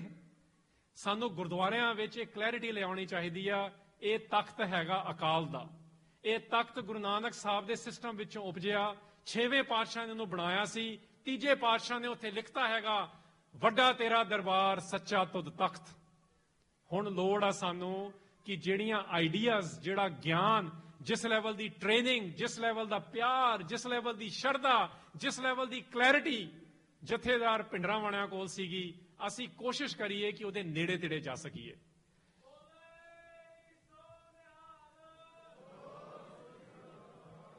ਤੇ ਜੇ ਅਸੀਂ ਇਹ ਟ੍ਰੇਨਿੰਗ ਲਵਾਂਗੇ, ਇਹ ਸ਼ਬਦ ਤੋਂ ਟ੍ਰੇਨਿੰਗ ਸ਼ੁਰੂ ਹੁੰਦੀ ਆ। ਇੱਥੇ ਮੈਂ ਗੱਲ ਮੁਕਾ ਰਿਹਾ, ਅਸੀਂ ਸ਼ਬਦ ਦੀ ਟ੍ਰੇਨਿੰਗ ਲੈਣੀ ਬੰਦ ਕਰਤੀ ਆ। ਸ਼ਬਦ ਸੱਚੀ ਟਕਸਾਲ ਘੜੀਏ, ਘੜਨਾ ਹੁੰਦਾ ਨਾ, ਚਿਜ਼ਲਿੰਗ ਕਰਨੀ ਪੈਂਦੀ ਆ। ਸ਼ਬਦ ਦੀ ਟ੍ਰੇਨਿੰਗ ਤੋਂ ਬਗੈਰ ਸਾਡਾ ਕੁਝ ਨਹੀਂ ਹੋ ਸਕਦਾ। ਇਹ ਬਹੁਤ ਕਲੀਅਰ ਆ। ਜਿਹੜਾ ਮਰਜੀ ਯੋਧਾ ਲੈ ਲਓ ਸਿੱਖ ਟ੍ਰੈਡੀਸ਼ਨ ਚੋਂ, ਇੱਥੇ ਬਿਲਕੁਲ ਇਹ ਗੱਲ ਕਲੀਅਰ ਆ। ਸ਼ਬਦ ਦੀ ਟ੍ਰੇਨਿੰਗ ਸਾਡੀ ਗਾਇਬ ਹੋਈ ਆ। ਸ਼ਬਦ ਦੀ ਟ੍ਰੇਨਿੰਗ ਤੋਂ ਭਾਵ ਆ ਜਿਹੜਾ ਵੀ ਪਾਠ, ਜਿਹੜਾ ਵੀ ਵਾਕ, ਜਿਹੜਾ ਵੀ ਹੁਕਮ, ਜਿਹੜੀ ਵੀ ਬਾਣੀ ਅਸੀਂ ਪੜ੍ਹ ਰਹੇ ਆ, ਉਹ ਸਾਡੇ ਸੁਰਤ ਦੇ ਵਿੱਚ ਸਮਾ ਜਾਵੇ। ਫਿਰ ਜਦ ਅਸੀਂ ਕੋਈ ਆਨਸਰ ਦੇਣਾ ਹੈਗਾ, ਉਹ ਆਨਸਰ ਉਸ ਸੁਰਤ ਵਿੱਚੋਂ ਆਵੇ, ਉਸ ਥਾਂ ਤੋਂ ਆਵੇ ਜਿੱਥੇ ਬਾਣੀ ਸਾਡੇ ਤੇ ਕੰਮ ਕਰ ਰਹੀ ਹੋਵੇ। Bani needs to work on us. When Bani works on our brain, ਸਾਡਾ ਬ੍ਰੇਨ ਹੋਰ ਕਲੀਅਰ ਹੁੰਦਾ। When Bani works on our actions, ਫਿਰ ਸਾਡੇ ਹੱਥ ਕੀ ਕਰਦੇ ਨੇ, ਸਾਡਾ ਮੂੰਹ ਕੀ ਬੋਲਦਾ, ਹੋਰ ਲੈਵਲ ਦੀ ਗੱਲ ਹੁੰਦੀ ਆ। ਇਹ ਟ੍ਰੇਨਿੰਗ ਲੈਣੀ ਬਹੁਤ ਲਾਜ਼ਮੀ ਆ। ਇਸ ਤੋਂ ਬਗੈਰ ਸਾਡਾ ਕੁਝ ਨਹੀਂ ਹੋ ਸਕਦਾ, ਕਿਉਂਕਿ ਗੁਰੂ ਗ੍ਰੰਥ ਸਾਹਿਬ ਵਿੱਚ ਆ ਗਿਆ, ਜਿਉ ਪ੍ਰਾਣੀ ਜਲ ਬਿਨ ਹੈ ਮਰਤਾ, ਤਿਉ ਸਿੱਖ ਗੁਰ ਬਿਨ ਮਰ ਜਾਈ। ਅਸੀਂ ਗੁਰੂ ਤੋਂ ਬਗੈਰ ਮਰੇ ਹੋਏ ਆ। ਜੇ ਅਸੀਂ ਜੀਣਾ, ਗੁਰੂ ਦੇ ਘਰ ਜੀਣਾ, ਗੁਰੂ ਦੇ ਘਰ ਜਨਮ ਲੈਣਾ, ਗੁਰਬਾਣੀ ਦੇ ਸ਼ਬਦ ਨੇ, ਫਿਰ ਸਾਨੂੰ ਸ਼ਬਦ ਆਪਣੀ ਸੁਰਤ ਦੇ ਵਿੱਚ ਐਂਟਰ ਕਰਾਉਣਾ ਪੈਣਾ। ਤੇ ਜਿਹਦੀ ਲਾਈਫ ਦੇ ਵਿੱਚ ਸੁਰਤ ਦੇ ਵਿੱਚ ਸ਼ਬਦ ਐਂਟਰ ਹੋਣਾ ਸ਼ੁਰੂ ਹੋ ਜਾਂਦਾ, ਫਿਰ ਜਿਹੜੀ ਵੀ ਸਮੇਂ ਦੀ ਲੋੜ ਹੁੰਦੀ ਆ, ਕੋਈ ਲਾਇਰ ਬਣ ਕੇ, ਕੋਈ ਯੋਧਾ ਬਣ ਕੇ, ਕੋਈ ਪੋਇਟ ਬਣ ਕੇ, ਉਹ ਟ੍ਰੇਨਿੰਗ ਵੀ ਲੈ ਲੈਂਦਾ, ਕੋਈ ਪੋਲੀਟੀਸ਼ੀਅਨ ਵੀ ਬਣੂਗਾ। ਹਰ ਕਿਸਮ ਦੀ ਟ੍ਰੇਨਿੰਗ। ਫਿਰ ਜਿਹੜੀ ਬਾਹਰ ਮੁਖੀ ਟ੍ਰੇਨਿੰਗ ਆ ਉਹ ਤਾਂ ਲੈਣੀ ਆ, ਬਟ ਜੇ ਅਸੀਂ ਸ਼ਬਦ ਦੀ ਟ੍ਰੇਨਿੰਗ ਨਹੀਂ ਲਈ, ਫਿਰ ਅਸੀਂ ਨਾ ਤਾਂ ਆਪਣੇ ਹੀਰੋਜ਼ ਨੂੰ, ਜਿਵੇਂ ਬਾਬਾ ਜਰਨੈਲ ਸਿੰਘ ਭਿੰਡਰਾਂਵਾਲੇ ਸੀ, ਉਹਨਾਂ ਨੂੰ ਵੀ ਠੀਕ ਤਰ੍ਹਾਂ ਨਹੀਂ ਸਮਝ ਸਕਾਂਗੇ, ਉਹਨਾਂ ਨੂੰ ਵੀ ਠੀਕ ਤਰ੍ਹਾਂ ਪੇਸ਼ ਨਹੀਂ ਕਰ ਸਕਾਂਗੇ। ਤੇ ਉਹਨਾਂ ਦੇ ਵਿੱਚੋਂ ਇਨਸਪੀਰੇਸ਼ਨ ਲੈ ਕੇ ਆਪ ਉਹਨਾਂ ਦੇ ਵਰਗਾ ਕਿਵੇਂ ਬਣਨਾ, ਆਪ ਗੁਰੂ ਦਾ ਏਜੰਟ ਕਿਵੇਂ ਬਣਨਾ, ਇਹਦੇ ਵੱਲ ਤਵੱਜੋ ਦੇਣੀ ਸ਼ੁਰੂ ਕਰੋ। ਇਹਨਾਂ ਸ਼ਬਦਾਂ ਨਾਲ ਦਾਸ ਖੇਮਾ ਦਾ ਜਾਚਕਾ। ਵਾਹਿਗੁਰੂ ਜੀ ਕਾ ਖਾਲਸਾ, ਵਾਹਿਗੁਰੂ ਜੀ ਕੀ ਫਤਿਹ। ਸਤਿ ਸ੍ਰੀ ਅਕਾਲ।